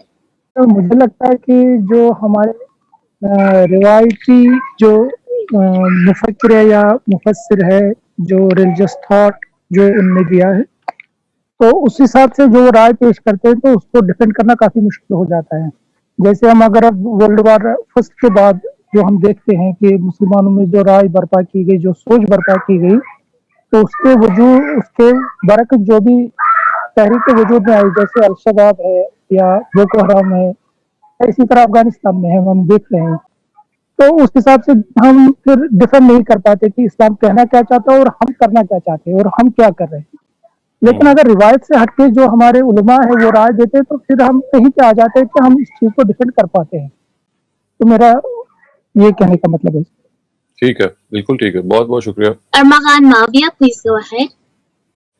سر میری انڈرسٹینڈنگ کے مطابق اگر ہم دو چیزوں کو ڈیوائڈ کر دیں, ایک جنرل کنسیپٹ ہے اور ایک جو اپلائیڈ کنسیپٹ ہے, یعنی کہ جیسے ابھی آپ نے کہا ہے کہ ایک اسلامک کنسیپٹ ہے اور ایک اسلامک تھاٹ کی کنسیپٹ ہے, تو اسلامک کنسیپٹ ہم ڈیفینڈ کر سکتے ہیں کہ جیسے کہ یہ اللہ قرآن پاک اللہ کی کتاب ہے یا نہیں, جس میں عربی کی غلطیاں ہیں یا نہیں, اس کو تو ڈیفینڈ کیا جا سکتا ہے. لیکن یہ جو باتیں جو قرآن میں لوگ کہتے ہیں کہ یہود و نصارہ سے دوستی نہیں کی جا سکتی, یا جہاں جیسے طلاق کے مسائل جو اکثر ہوتی ہیں, قربانی واجب ہے, ان کو ڈیفینڈ اکثر نہیں کیا جا سکتا. تو میری نظر میں کچھ چیزوں کو ڈیفینڈ کیا جا سکتا ہے, کچھ چیزوں کو ڈیفینڈ نہیں کیا جا سکتا. ٹھیک ہے, بالکل ٹھیک ہے, شکریہ رمضان آپ کا. Next up, we have Riaz Khan. Please go ahead. السلام علیکم ڈاکٹر صاحب. وعلیکم السلام. ہم لوگ جو پریزنٹ جو واقع میں اگر ہم ایون روایات لیتے ہیں جس میں ہم یہ پاتے ہیں کہ مطلب جب ہم پڑھتے بھی ہیں تو وہ بلیو نہیں کر سکتے اس وجہ سے کہ ہماری اپنی طبیعت جو ہے وہ نہیں کرتی. مجھے لگتا ہے آئی نو آپ کا کازز جو ہے ابھی تو ہم ڈسکس کر رہے ہیں, لیکن مجھے لگتا ہے کہ ہم لوگ اتنے چڑچڑے ہو گئے ہیں ہم اتنے وہ ہو گئے ہیں اپنے خیالات میں کہ if somebody speaks a little different than us, we become really irritated about it. We just feel that school of thought is some radical and we just don't want to even go close to even that person that thought. So I feel that this present interpretation, I've always struggled to find out or to even think, how did we come to this stage? You look at the way Saudis interpret and you look at the way other folks interpret, and then how do you even ever come to being an ummah when we call ourselves an ummah where, you know, even a little part of our body hurts, it is like the entire body hurts. So thank you. Okay, you're absolutely right. Thank you for that. Next up we have Salman Asad. Please go ahead. Doctor صاحب میں یہ سمجھتی ہوں کہ جتنا ہم نے قرآن کو اسٹڈی کیا ہے اس میں ہم یہ دیکھ رہے ہیں کہ اللہ تعالیٰ کہتے ہیں کہ قرآن جو ہے وہ اور دین جو ہے وہ فطرت کے مطابق ہے, ہمیں جو ملا ہے وہ ہماری فطرت کے مطابق ملا ہے. تو ایک چیز جب انسان کے فطرت کے عین مطابق دی گئی ہے تو وہ میں تو سمجھتی ہوں ہر جگہ پر اس کو ڈیفینڈیبل ہونا چاہیے, اور وہ ہے بھی, کیونکہ جو ہم نے فراہی اسکول کو دیکھا ہے اور اس کو ہم نے جتنا سمجھا ہے اور اس کے بارے میں ہم نے جتنے پروگرام دیکھے ہیں جس میں بہت مشکل سوالات بھی استاد محترم سے کیے گئے ہیں, تو لیکن انہوں نے ہر جگہ اس کا بہت اچھے سے جواب دیے ہیں اور بہت اچھے سے ڈیفینڈ کیا ہے. لیکن اگر دوسری طرف دیکھیں جو کہ ہمارا روایتی مکتبہ فکر ہے تو اس میں ہم دیکھتے ہیں کہ کچھ ایکسٹریمزم بھی ہے اور انتہا پسندی اتنی زیادہ ہے, یا پھر وہ اتنے زیادہ اسٹرک ہے اپنے خیالات پر, اور وہ لوگوں کے اندر اس طرح سے انہوں نے وہ چیز صلاحیت کر دی گئی ہے ان میں کہ وہ سننے پہ تیار نہیں ہوتے اور وہ اسی چیز کو لے کر جو ہے وہ چلے جا رہے ہیں. لیکن اگر یہی تھاٹ اگر ہم اسلام کو بالکل اس کی فطرت کے مطابق دیکھتے ہیں تو پھر مجھے لگتا ہے کہ یہ ڈیفینڈیبل ہے ہر جگہ. ٹھیک ہے, بہت بہت شکریہ. جی ڈاکٹر صاحب. We also got on Facebook a reply participant who said, why do we need to defend Islam at all? Allah will defend it himself. Okay. So actually when we say why do we need to defend it, the implication is that we need to be convinced ourselves first. So the defense here is not, it's not a militant defense. What we make out of it is that we have to understand that every directive of Islam makes sense to us. So that is what we are discussing. Thank you for the clarification, Dr. Saleem. Next up we have Najia Nazir. Please go ahead. السلام علیکم doctor صاحب. میں پچھلے speakers کے ساتھ تھوڑا continue کروں گی اسی طرح کہ مجھے لگتا ہے کہ سب سے پہلے ہم خود کنونس ہوں اس بارے میں کہ اللہ تعالیٰ جو ہے وہ رب العالمین ہے, اور خود ہمارے اندر کوئی پریجڈسز نہ ہوں with respect to different beliefs, sects اور schools of thought, جتنے بھی مالکی اور یہ سب فرقے ہوتے ہیں. اگر اور اگین کسی بھی انسان کو اپنی کسی بھی اورینٹیشن کی وجہ سے میں خود دائرہ اسلام سے خارج نہ سمجھوں, اور جو مسلمان نہیں ہیں میں ان کو اپنے سے کمتر انسان نہ سمجھوں. میں یہ نہ سمجھوں کہ جنت میں ہی جاؤں گی اور کوئی اور نہیں جائے گا. جب تک میں خود اس پہ کنونس نہیں ہوں گی کہ اللہ تعالیٰ کی یونیورسل جو پیراڈائمس تھے کریشن کے وہ کیا ہیں, اس وقت تک تو میں خود اپنے آپ سے نہیں ڈیفینڈ کر رہی ریلیجن کو.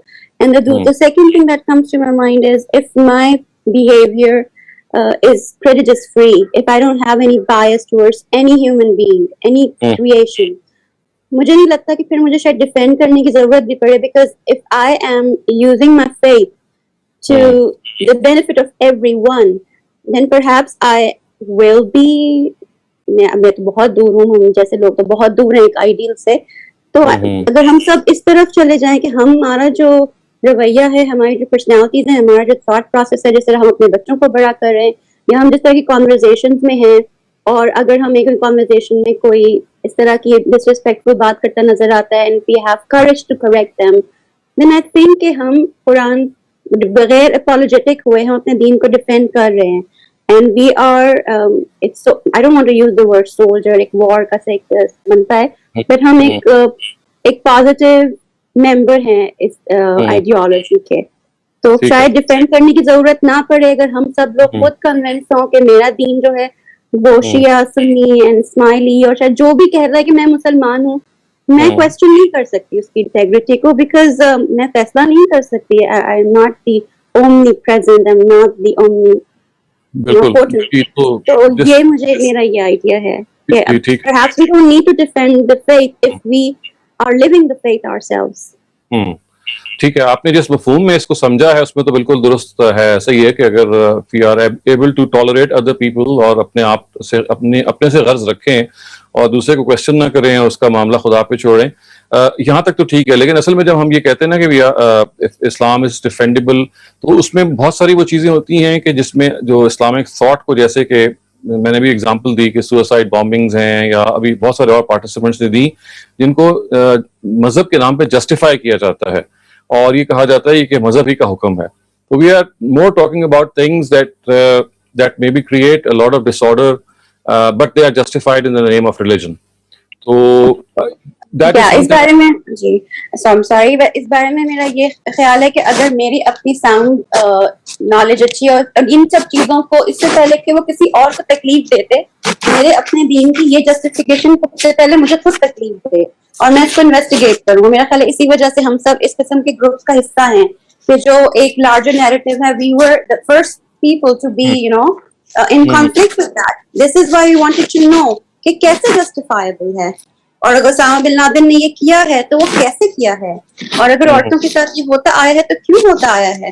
اینڈ آئی تھنک کہ ہم سب لوگ جو یہاں ہیں ہم اپنی آپ کو کریکٹ کر رہے ہیں جو ہمارے جو انہیریٹڈ کنڈیشنز تھیں, جو انٹرنلائزڈ ہمارے نیریٹیوز تھے, تو we are the first one to challenge that. اور الحمدللہ اگر ہم وہاں پہنچ جائیں تو انشاءاللہ if any conversation we are part of, then we may take part, we may participate in them. بالکل ٹھیک ہے, اس اینگل سے absolutely right, absolutely correct. Next up we have Dr. Sahil Anwar. Please go ahead.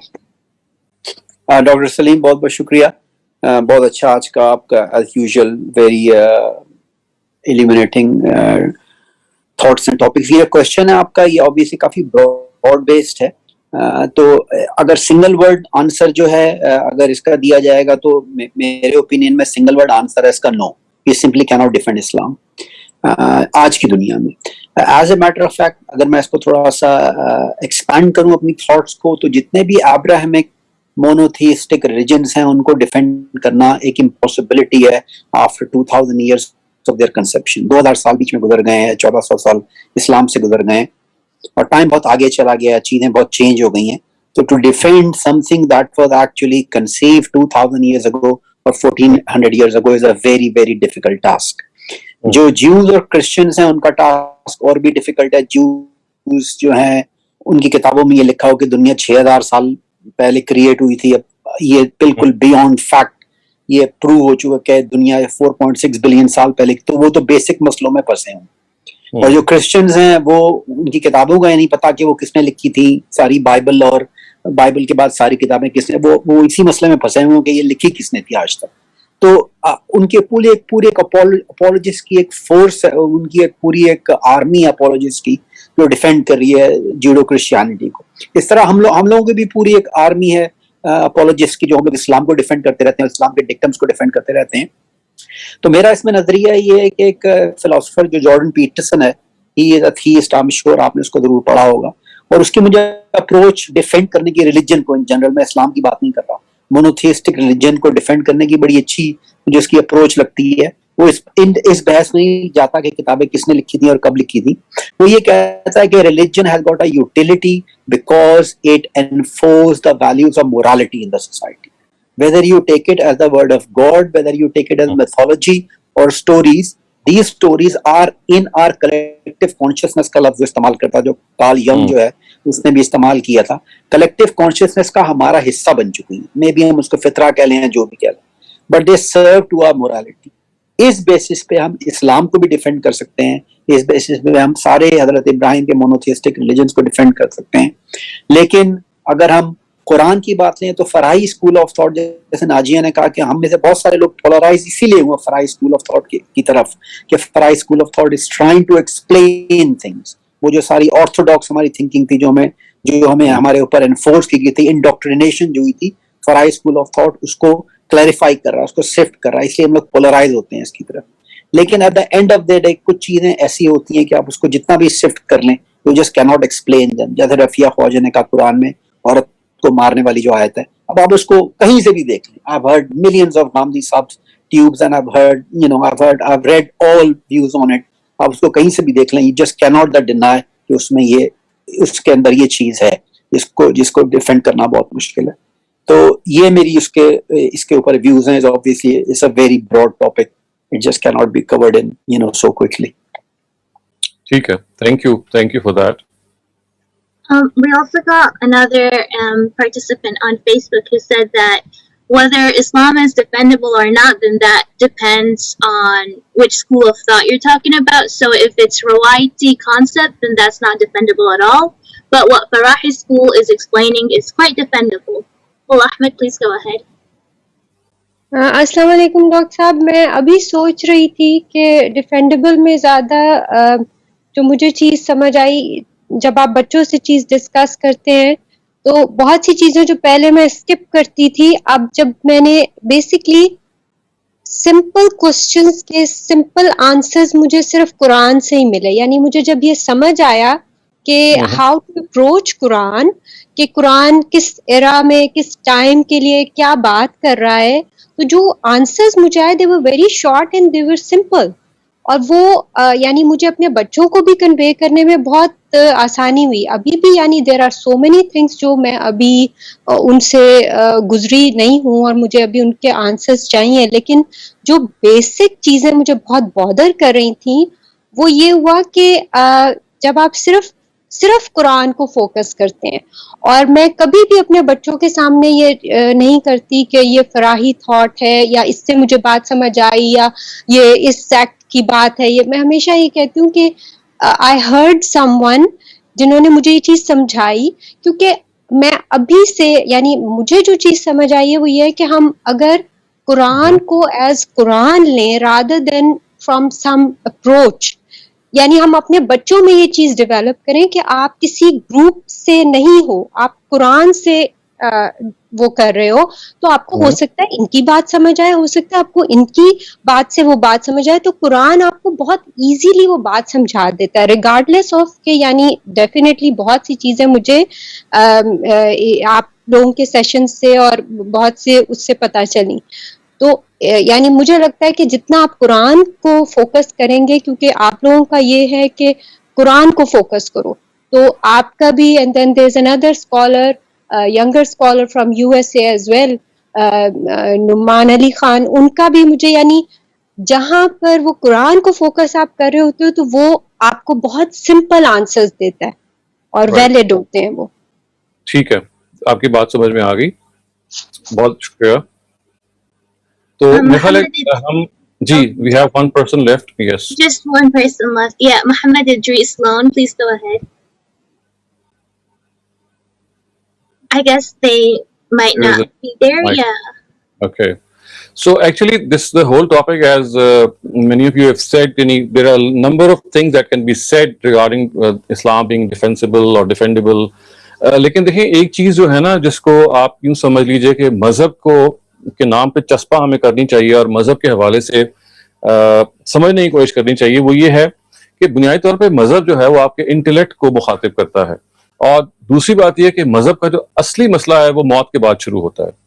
اسی آپ کو پہلے یہ دیکھنا ہے کہ مذہب دنیا کے بہت سارے مسئلے حل کرنے نہیں آیا، اس کے لیے خدا نے آپ کو عقل دی ہے، اور عقل کوئی معمولی چیز نہیں ہے، اور عقل کے لیے آپ کو بہت یعنی تنوع ہے، ویرائٹی ہے، آؤٹ اسٹینڈنگ لوگ ہیں جو پیدا ہوئے ہیں، ٹھیک ہے دنیا میں بھی زندگی بسر کرنے کے کچھ نارمز ہیں، لیکن جیسے آپ لوگوں نے بہت سارے لوگوں نے کہا کہ دے آر اگر وہ پراپر طریقے سے ان کو تھریش آؤٹ کیا جائے، سورسز تک جایا جائے، اور جو ایک ایکیڈیمک اپروچ ہے جس کو فرائی صاحب نے اسٹیبلش کیا ونس اگین، اس کو فالو کیا جائے تو بہت ساری چیزیں سمجھ میں آنی شروع ہو جاتی ہیں۔ لیکن دیکھیں دو جگہیں ایسی ہیں کہ جس کو ذہن میں رکھنا چاہیے، جس کو میں نے ابھی اشارہ بھی کیا، کہ پہلی بات یہ کہ جتنے بھی لوگ جتنے بھی مذہبی لوگ ہیں یا مذہب کے علمبردار ہیں یا مذہب کے دائرے میں رہتے ہوئے ہم مذہب کو اسٹڈی کرتے ہیں، I am talking about everyone, not just us who are sitting here, وہ یہ ہے کہ ہم مذہب کا تخاطب جو ہے، مذہب کا جو مخاطب ہے، وہ بنیادی طور پہ ہم اپنے ایموشنز کو سمجھتے ہیں، اور قرآن کی جو ایک آیت ہے نا یؤمنون بالغیب، اس کا مطلب ہے کہ آپ نے بس اندھا بہرا ایمان لے کے آنا ہے، اور جو آپ کو بتا دیا گیا ہے وہ آپ نے سر انجام دینا ہے، اگرچہ اس آیت کا بھی وہ مطلب نہیں ہے۔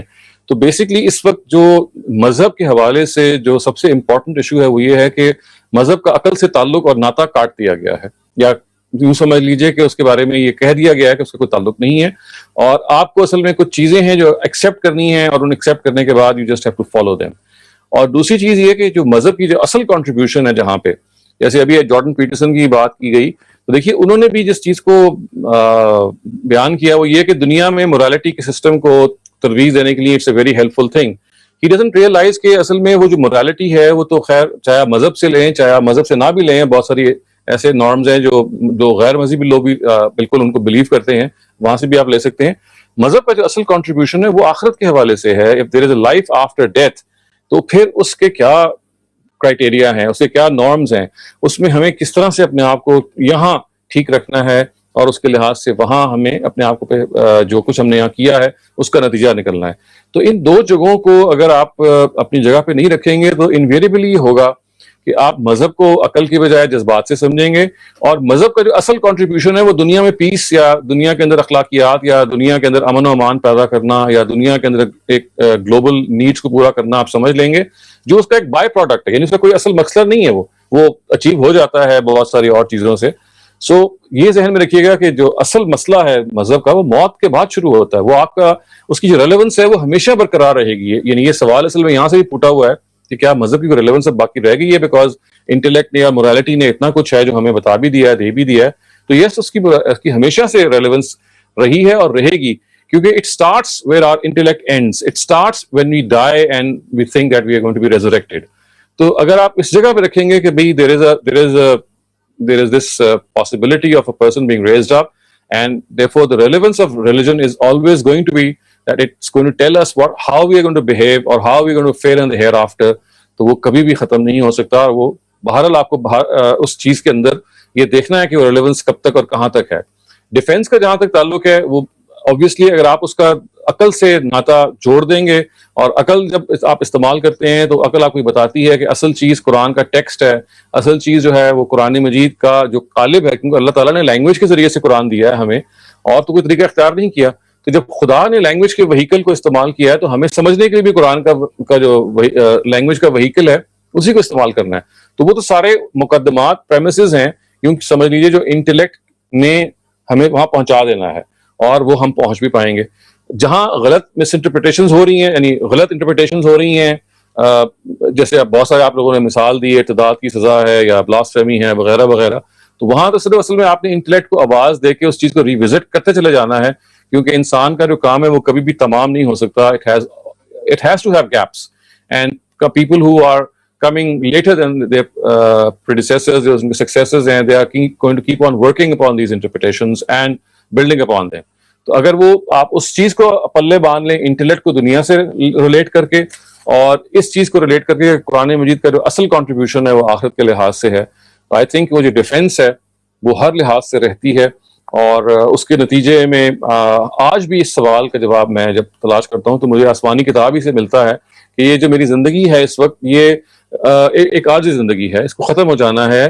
دنیا کا ہر چیز اس کی گواہی دے رہی ہے, میرا ضمیر سے لے کے اور میری سراؤنڈنگ سے لے کے, اور اصل جو مسئلہ ہے جس کی وجہ سے مجھے اپنے آپ کو بہتر کرنا ہے وہ یہ ہے کہ مجھے خدا کو فیس کرنا ہے ایک دن.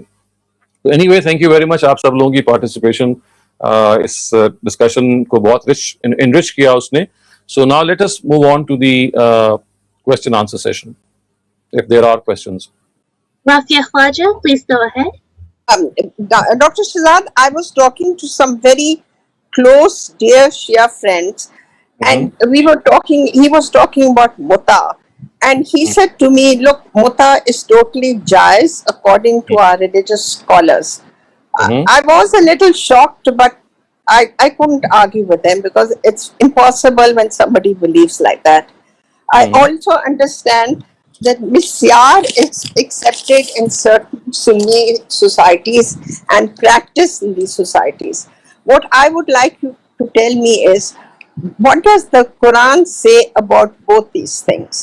Thank you. دیکھیں جی, جہاں تک متع کا تعلق ہے تو یہ تو کسی بھی لحاظ سے قرآن مجید اس کو جائز نہیں قرار دیتا. متع کا مطلب یہ ہوتا ہے کہ for a temporary pleasure that you can drive from each other, آپ یو ہیو اے کانٹریکٹ کہ بھائی ہم we'll spend a night or maybe we'll spend a couple of days with each other for our own personal pleasure. یہ متع کا ہے. اسی وجہ سے جو نکاح, جو متع سے جو تعلق وجود میں آتا ہے اس میں جو خاتون ہے اس کو ممتوعہ کہتے ہیں. ممتوعہ کا مطلب ہے جس سے متع کیا گیا. اس کے برعکس جو قرآن کہتا ہے وہ یہ کہ جو سیکشول یا جنسی تعلق ہے وہ صرف اور صرف آپ بیوی سے قائم کر سکتے ہیں. اس لیے بیوی کو منکوحہ کہا جاتا ہے, ممتوعہ نہیں کہا جا سکتا کہا تھا, کیونکہ منکوحہ کا مطلب یہ ہے کہ آپ نے زندگی بھر کا ایک کانٹریکٹ کیا ہے. زندگی بھر کا مطلب یہی ہے کہ obviously اس میں ایکسیپشن بھی ہو جاتی ہیں, لیکن وہ کوئی ٹیمپرری چیز نہیں ہوتی, وہ ایک رائٹس اینڈ آبلیگیشنز کا کانٹریکٹ ہوتا ہے.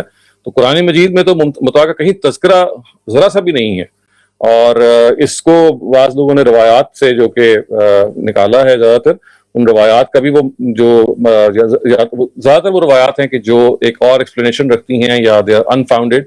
اس وجہ سے قرآن تو اس کے بارے میں مکی دور میں بالکل فرملی یہ کہتا ہے کہ جو جنسی تعلق ہے اگر وہ کسی اور سے قائم ہونا ہے تو it has to be your wife. اور اس زمانے میں چونکہ ایک ایکسیپشنل کیس تھا لونڈیوں کا جس کو ختم کر دیا گیا تھا, تو یہ کہا گیا کہ آپ بیوی اور لونڈیوں کے علاوہ کسی کے ساتھ کوئی بھی جنسی تعلق نہیں قائم کر سکتے. جہاں تک مسیار کا تعلق ہے تو دیکھیے مسیار کا مطلب صرف یہ ہوتا ہے کہ مسیار از اے پراپر ویڈنگ, ایک پراپر میرج ہوتی ہے. اس میں صرف یہ ہوتا ہے کہ the wife forgoes her rights. وہ کہتی ہے کہ بھئی I have enough money, I have other amenities, I have other facilities, all that I ask is کہ آپ if you're not able to support me, کیونکہ دیکھیے نا in an Islamic marriage the husband is required to support the wife, and for this of course اس کو پھر خرچ دینا پڑتا ہے, مینٹیننس دینی پڑتی ہے وغیرہ.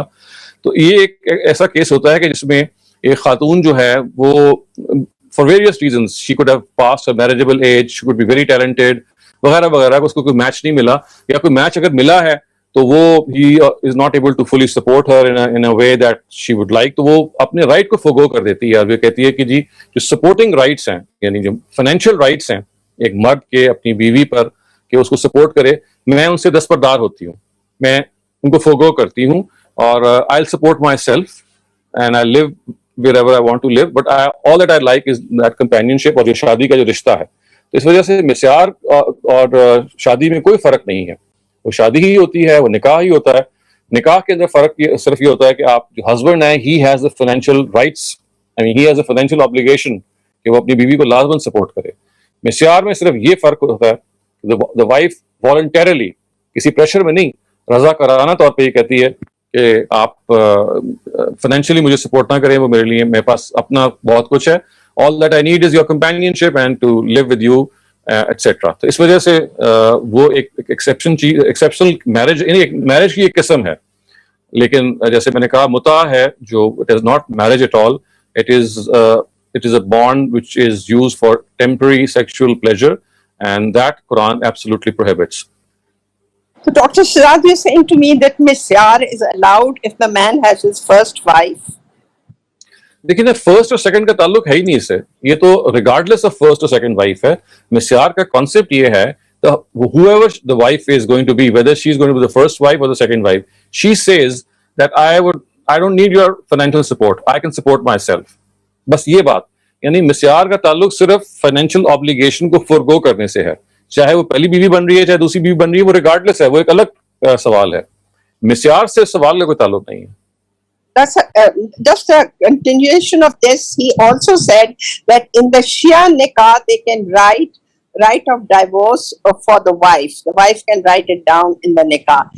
But in Sunnis we are not allowed to write this, that the woman can have the right of divorce. Is this correct? نہیں دیکھیے, سنی آج کل جو ہمارا جو نکاح نامے کا فارم ہے اس میں سنیوں میں بھی یہی لکھا ہوتا ہے جی کہ the wife has the right to divorce. یہ بات کہ کریکٹ ہے یا نہیں ہے, یہ میری کو اوپینین اس سے فرق ہو سکتی ہے, لیکن جو میں تو ان کی بات پہ کامنٹ کر رہا ہوں جو انہوں نے آپ کو کہا کہ بھائی شیعہ کے اندر یہ ہے سنیوں میں نہیں ہے, تو میں کریکشن یہ کر رہا ہوں کہ شیعہ کے اندر تو ہے ہی ہے, سنیوں میں بھی آج کل جو میرج فارم, میں پاکستان کی بات کر رہا ہوں, وہ جو ملتا ہے اس میں حق طلاق کا ایک خانہ ہوتا ہے. there is a column which tells us کہ whether the husband is going to delegate the right to divorce to his wife or not. اگر وہ یہ یس کہتا ہے تو اس کا مطلب ہے کہ بیوی کے پاس وہ رائٹ آ گیا. تو اس وجہ سے his information is not fully correct. یہ جو اس وقت کرنٹ حنفی یا یوں کہہ لیجیے law of the land Pakistan follow کر رہا ہے, اس کے اندر تو یہ رائٹ دیا گیا ہے. Thank you, Doctor. Just before we move over, on Facebook someone asked something related to Rafi Khwaja's question. They said that how are these concepts there in Muslim sects? It is adultery. I think they're referring to the first thing that Rafi Khwaja talked about. جی, تو میں نے اس کا جواب بھی دیا کہ متع is adultery no doubt, لیکن because of certain narratives, certain hadith narratives and also certain qira'at in the Qur'an in which they extend some Quranic verses, the meaning of the Quranic verses by adding a few words that they interpret کہ temporary marriage یا متع جو ہے وہ قرآن سے drive ہوتا ہے, and obviously حدیث میں تو ہے ہی. So the answer is because of certain Quranic readings and because of certain narratives, people have derived muta from Islam. Thank you, Dr. Saleem. Next up we have Malik Rais, and then I'll move over to the written questions. السلام علیکم جناب. وعلیکم السلام. ایک صاحب سے میری گفتگو ہوئی تو انہوں نے بتایا کہ جیسا کہ آپ اکثر حوالہ دیتے ہیں بائبل یا تورا کا, تو انہوں نے کہا کہ سیدنا عمر رضی اللہ تعالیٰ عنہ ایک بار تورات پڑھ رہے تھے تو حضور صلی اللہ علیہ وسلم نے انہیں منع فرمایا, حالانکہ ہمیں قرآن میں اس کے برعکس ملتا ہے سورہ بقرہ 285 میں. میں نے اس کا جواب بھی دیا کہ وہ روایت ثابت نہیں ہے. حضرت عمر کی جو روایت ہے وہ بہت لوگ کوٹ کرتے ہیں لیکن اس کا کوئی ثبوت نہیں ہے. یس سر. Mahan Mavia, you're next. سر آپ سے ایک وضاحت چاہیے تھی آپ سے. آپ نے اپنی ایک ویڈیو میں بھی مولانا فرائی صاحب کی اپروچ بتائی تھی کہ قرآن پاک ہے یہ مہیمن ہے, یہ جو پچھلی کتابیں ہیں ان کی یہ پروٹیکشن کرتا ہے, ان کی ایکسپلین کرتا ہے, کئی وضاحت کی ضرورت ہوتی ہے وہ بھی کر دیتے ہیں. تو بائبل میں جو لکھا ہوا ہے پیدائش میں کہ اللہ تعالیٰ نے آدم کو یعنی کہ انسان کو اپنی شکل پہ بنایا, اپنے عکس پہ بنایا, اس کی کوئی ایکسپلینیشن ہے قرآن میں؟ اس کے بارے میں آپ نے بتا دیں. تو بائبل کے الفاظ ہی سے واضح ہے کیونکہ بائبل کا جو الفاظ ہیں وہ ظاہر ہے ترجمے کی شکل ہمارے پاس پہنچے ہیں, لیکن ہم اس ترجمے کو جانچ کے دیکھ سکتے ہیں کہ اوریجنل جو الفاظ ہیں ان کا صرف مطلب یہ ہے کہ اللہ تعالیٰ نے God created man in his own image کا صرف مطلب یہ ہے کہ جو صفات خداوند تعالیٰ کے اندر موجود ہیں اس کا ایک عکس انسان کے اندر بھی ہے. یعنی اللہ تعالیٰ عادل ہیں, وہ کامل عدل کرنے والے ہیں, لیکن عدل پسند انسان بھی ہے, وہ بھی عدل کی صفت اس کے اندر بھی موجود ہے. اللہ تعالیٰ جو ہیں وہ سچائی کو پسند کرتے ہیں, وہ سچ بولتے ہیں. وہی انہوں نے جب انسان کو بنایا تو وہی صفت انسان کے اندر بھی رکھی. تو یہ اصل میں یہ صرف اس بات کا بیان ہے کہ جن صفات سے اللہ تعالیٰ متصف ہیں, جو صفات اللہ میں پائی جاتی ہیں وہ ایک چھوٹے پیمانے پہ انسانوں میں بھی رکھی گئی ہیں. یعنی انسان جو ہیں وہ خدا کی ان اعلیٰ اور کامل صفات کا آپ سمجھیں کہ ایک ناقص نمونہ ہے. یعنی ہیں عدل ان کے یہاں پایا جاتا ہے, کامل عدل نہیں ہوگا, کامل سچائی نہیں ہوگی, لیکن اس کا ایک شمع موجود ہوگا. Okay. So I'll move over to the written questions. The first one asks, if God Almighty loves mankind, why is there so much pain and suffering in the world? Because God Almighty can make all people happier and make their lives easy and comforting. But we're looking at so much conflict in the world. دیکھیں اس کی وجہ وہی ہے جو قرآن نے بتا دیا کہ this world is not a place for justice, یعنی it does not reflect God's love. یعنی یہ جو کہنا ہے کہ because God is all love and all mercy, therefore everything that he does should reflect mercy. خدا نے خود اس کے بارے میں بتا دیا کہ this is not true. خدا ہی کہتا ہے کہ جو میری mercy اور love ہے اس کی جو اصل manifestation ہے وہ that will be on the day of judgment. This world is not meant for his mercy and love per se. خدا نے خود کہہ دیا ہے it's meant for a trial. People are tried and tested through adverse circumstances, through positive circumstances, through grief, through sorrow, through hardships, through joy. تو یہ تو خدا نے بتا دیا کہ دنیا اس مقصد کے لیے بنائی نہیں گئی کہ خدا اپنی مرسی اور لو کا اظہار یہاں پہ کرے. یہ تو بنائی on the principle of trial and test ہے. یہ اتنی بیسک فلاسفی ہے اور اتنی اہم فلاسفی ہے اور اتنی زیادہ آپ یوں کہہ لیجیے کہ پرومیننٹ فلاسفی ہے کہ as if we have lost sight of it. اگر یہ جان لیں کہ this is not a place for God's mercy, this is basically a place for God's trial and test. The place for God's mercy is going to be the next world. یہ قرآن جگہ جگہ کہتا ہے and that's what the Quran answers such people. وہ problem یہاں پیدا ہوتا ہے کہ جب آپ دنیا میں پھنس کے رہ جاتے ہیں, آپ سمجھتے ہیں کہ یہ دنیا ہی خدا کی کریشن ہے لہٰذا اس میں اندر مرسی ہونی چاہیے. خدا ہی کہتا ہے کہ نہیں, this is one of my creations and this is actually the prelude to my real creation. This is a small, very very small, a tiny minuscule part of my actual creation which is going to take place in the next world. So this is just a very small prelude to that. اور اگر آپ اس کو پوری picture کو دیکھیں گے تو you'll realize کہ وہاں تو مرسی ہی مرسی ہے, بلکہ اللہ تعالیٰ نے یوم قیامت کے بارے میں یہ کہا ہے کہ یہ this is a place, this is a day in which my mercy will manifest itself. كتب على نفسه الرحمة ليجمعنكم إلى يوم القيامة لا ريب فيه. The Quran says that I have made mercy mandatory upon myself. And God has made it mandatory and it will manifest on the day of judgment. Thank you very much, Dr. Saleem. Our next question asks, in the incident of Satan and Adam, when Satan whispered to Adam, shall I show you the tree of immortality and an imperishable kingdom, what did he refer to as the imperishable kingdom here? Eternal life. یعنی of course they wanted, یعنی انہوں نے کہا کہ بھئی if you taste the fruit of this of the tree of procreation you will be given eternal life. Obviously Adam is going to live eternally if he procreates and produces children. So this is what they were referring to, and this is what the challenge that they threw on before Adam was actually there. So therefore if you understand and realize that eternal life was the promise, and at another place the Quran says an takunu malakain, that you live like angels, and of course we know that angels have they live for eternity. So basically this was what he was trying to inject into them. Thank you, Dr. Saleem. The last written question before we move over to the second round of questions asks, what's the difference between Aqidah and Tawheed? Aqidah and Tawheed. Yeah. Aqidah is belief and Tawheed is one form of belief. I mean, it's like a part and a whole. Aqidah is a generic name. It says that whatever you believe, the beliefs are your aqaid, which is the plural of Aqidah. So Aqidah just means belief. And Tawheed is one of the beliefs. So Tawheed is one form of belief or one type of belief. Thank you, Dr. Saleem. Sumbul Ahmed, you're up next. Please go ahead.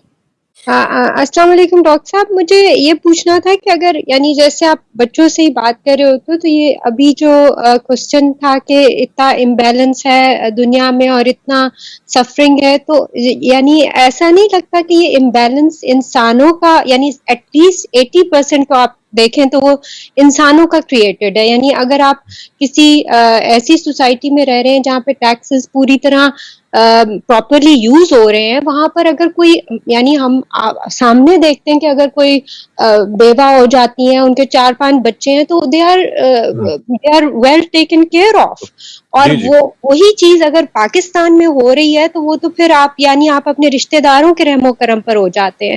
تو اگر وہاں پر ہمیں اتنا یعنی بھوکے لوگ نظر آتے ہیں, کچھ نظر آتے ہیں, تو وہ امبیلنس ہے جو انسان کا کریٹڈ ہے. اور ایون بہت سی ڈیزیزز وغیرہ کو جب یعنی وہ تو جو کچھ ہم اپنے کھانوں میں ماڈیفیکیشنز کر چکے ہیں, یعنی جو اسٹیپل ڈائٹ میں ہماری ماڈیفیکیشن ہو چکی بھی ہے, بہت سی بیماریاں اس کا اینڈ ریزلٹ ہے. تو وائی آر وی بلیمنگ, یعنی ٹھیک ہے there are circumstances which are created by اللہ تعالیٰ فار the sake of آزمائش, لیکن why don't we think what we are doing یعنی اگر میں پاکستان میں جاتی ہوں تو وہاں پہ یہ کمپلین ہو رہی ہے کہ جی کوڑا سارا بکھیرا ہوا ہے اور وہ اس میں سے پلاسٹک کی وہ چیزیں نکال رہے ہیں, تو آپ ایک وہ جو ڈرائی کلیننگ کا بیگ ہے اس میں آپ ساری پلاسٹک کی چیزیں اکٹھی کریں اور ہفتے میں وہ آ کے لوگ لے جائیں, یعنی ان کو وہاں سے اکٹھا نہ کرنا پڑے. تو یعنی we create these situations and then we say oh they have to get it from the garbage and this and that. تو ہم اپنا پارٹ نہیں دیکھ رہے ہیں. تو آپ یہ ٹھیک کہہ رہی ہیں, لیکن جو لوگ اصل میں اعتراض کرتے ہیں نا گاڈ کی مرسی کا, وہ یہ کہتے ہیں کہ جو ارتھ کویکس ہیں اور یہ سونامیز ہیں, اور ابھی دیکھیں فلڈز آئے ہوئے ہیں جرمنی میں, کتنے لوگ مر گئے ہیں ابھی یورپ میں. So they actually refer to some of the natural disasters that keep coming and going. تو وہ جگہ ہیں کہ جہاں پہ آپ کو یہ نظر آتا ہے, یعنی یہ جو ان ایکول ڈسٹریبیوشن آف ویلتھ ہے یا ڈیپریویشن ہے یا پاورٹی ہے, یہ تو آپ نے ٹھیک کہا, یہ اس میں سے بہت بڑا حصہ مین میڈ ہے, مین کریٹڈ ہے, اور اس لیے اس کو وہ اتنا کوشچن بھی نہیں کرتے. لیکن جس چیز کو کوشچن کرتے ہیں وہ یہ کہ انفنسی میں بچے جو ہیں وہ مار دیے گئے, یا ہینڈی کیپ پیدا ہو گئے, یہ خدا نے پیدا کیے ہیں, یا جیسے میں نے کہا کہ کوئی تباہی آ گئی. تو جو کلاسیکل ایتھیسٹ ہیں جو خدا کو نہیں ماننے کی وجہ یہ بتاتے ہیں کہ دنیا کے اندر اتنا ظلم ہے, وہ اصل میں اس کے اندر جو مین کریٹڈ ہے they make a distinction from that. وہ اس کو اتنا نہیں کاؤنٹ کرتے کیونکہ ظاہر they know کہ یہ مین کریٹڈ ہے. اگر کسی ملک کے اندر جسٹس کا سسٹم نہیں ہے تو اسی کو بلیم کرنا چاہیے, کیوں نہیں ہے. لیکن جہاں خدائی انٹروینشن آتی ہے کہ ایک مردہ بچہ پیدا ہو گیا, یا ایک مثال کے طور پہ ایک بچہ جو ہے وہ نہا رہا ہے and he just was swept away by a wave in spite of all precautions وغیرہ وغیرہ, یا کوئی خاتون ینگ ایج میں بیوہ ہو گئی یا وغیرہ, مطلب all sorts of یوں کہہ لیجیے کہ things that were beyond human control and they happened. تو یہ اس کی طرف زیادہ اشارہ ہوتا ہے. That might be you can say 30%, اور وہ بھی اگر آپ گلوبل وارمنگ پہ ڈالیں تو might be 20%. لیکن ہم ہر چیز اللہ تعالیٰ پہ ڈال کے اور ہم بری ذمہ ہیں ہر چیز پہ سے. وہ تو بالکل ٹھیک ہے, لیکن ایکچولی وہی ہے نا کہ percentage doesn't matter when things when calamities strike, تو پھر یہ ہوتا ہے کہ یہ دیکھا جاتا ہے. That's true. لیکن وہ آپ کی بات بالکل ٹھیک ہے کہ وہ جو سیلف کریٹڈ ہیں ان کو ہمیں اس پہ شمار نہیں کرنا چاہیے. اور دیکھیے بدھزم جو ہے اس کی جو ابتدا جب بدھا سے ہوئی ہے, تو اگر آپ کبھی ہسٹری پڑھیں تو بدھزم کا بھی جو ابتدا ہے وہ اس جگہ سے نہیں ہوئی کہ جہاں پہ ان کو جو مین کریٹڈ یا سیلف کریٹڈ ان کو آفتیں نظر آئیں. انہوں نے دیکھا کہ خدا نے بعض لوگوں کو بہت امیر پیدا کر دیا, بہت غریب پیدا کر دیا, بیماریاں پیدا کر دیں, جنگیں آنی شروع, یعنی بہت ساری وہ چیزیں جو ہیومن کنٹرول یا ہیومن گریڈ سے ماورا تھیں. تو انہوں نے, آپ کو معلوم ہے, پھر وہ ایک پورا ایک پروسیس سے جس سے وہ گزرے, زندگی کے فیز سے گزرے, and he invented an entirely new religion which was partly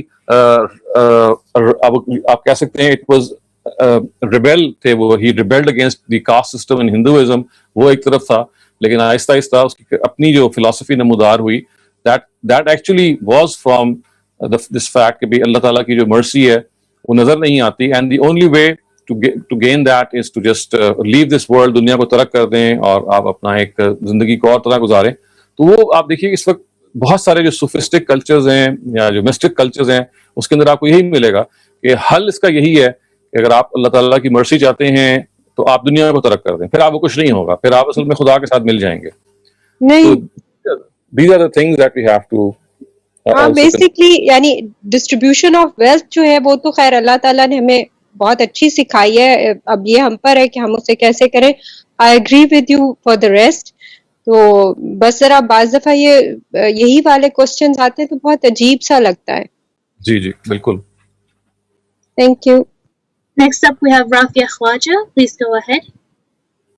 doctor Shahzad, میں آپ سے یہ پوچھنا چاہ رہی تھی کہ رسول پروفٹس کیم اور انہیں تمام حجت کی, اور رسول اللہ صلی اللہ علیہ وسلم نے بھی کمپلیٹ میسج اکراس ریلے کیا. تو اس سب کے بعد ایک آدمی کفر کس طرح ایکسپٹ کر سکتا ہے when he knows that being a kafir means definitely going to hell.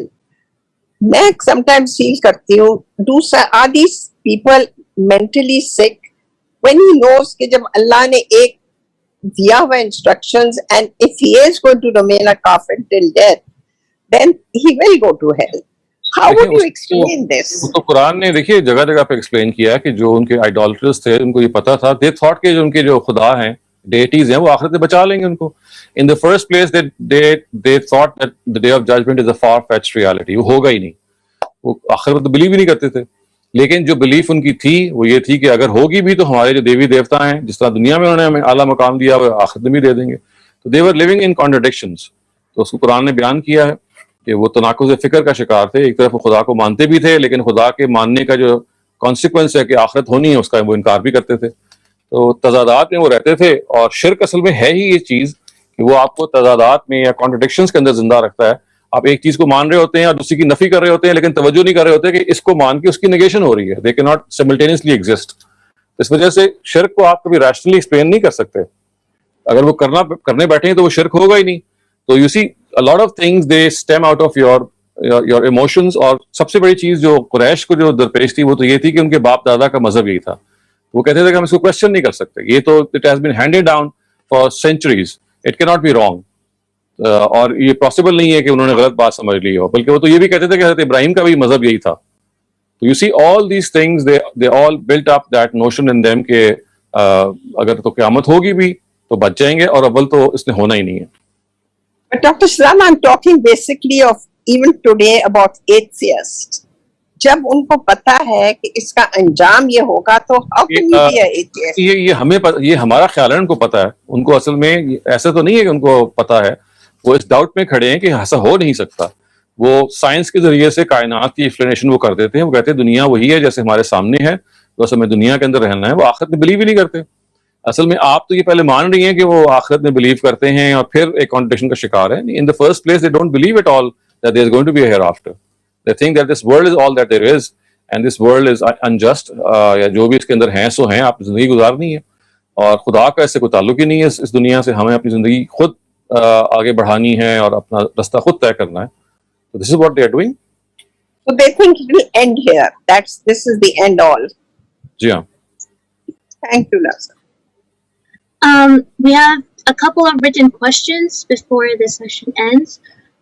So one of them asks, can you please explain Surah Hajj, ayah 66 to 68 and 77 to 78, which address Sharia? And I have them open if you'd like me to read.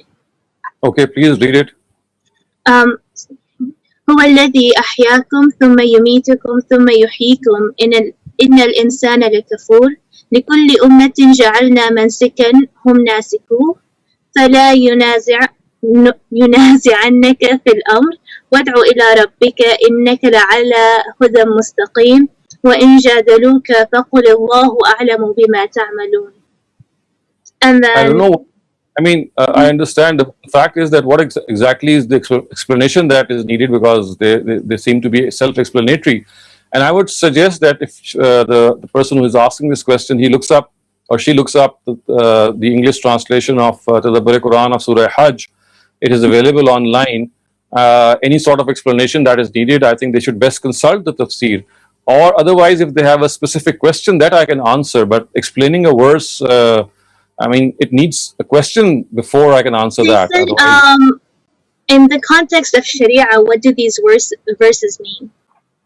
They only say لِكُلٍّ جَعَلْنَا مَنْسَكًا لِكُلِّ أُمَّةٍ جَعَلْنَا مَنْسَكًا, which means that for each ummah or for each followers of people of the prophets of God, we have ordained a Sharia, and this Sharia has been for regarding different prophets, and this should not be a means of dissension, and it should not be a means of any division of opinion, and they have to follow the Sharia that was revealed to them, and then it details out these aspects. So I think that unless it is a specific question, to me the verse seems to be very self-explanatory, and I would, as I said, I would suggest the person to look up tadabburquran.org. It is available, and you'll find Surah Hajj being displayed there.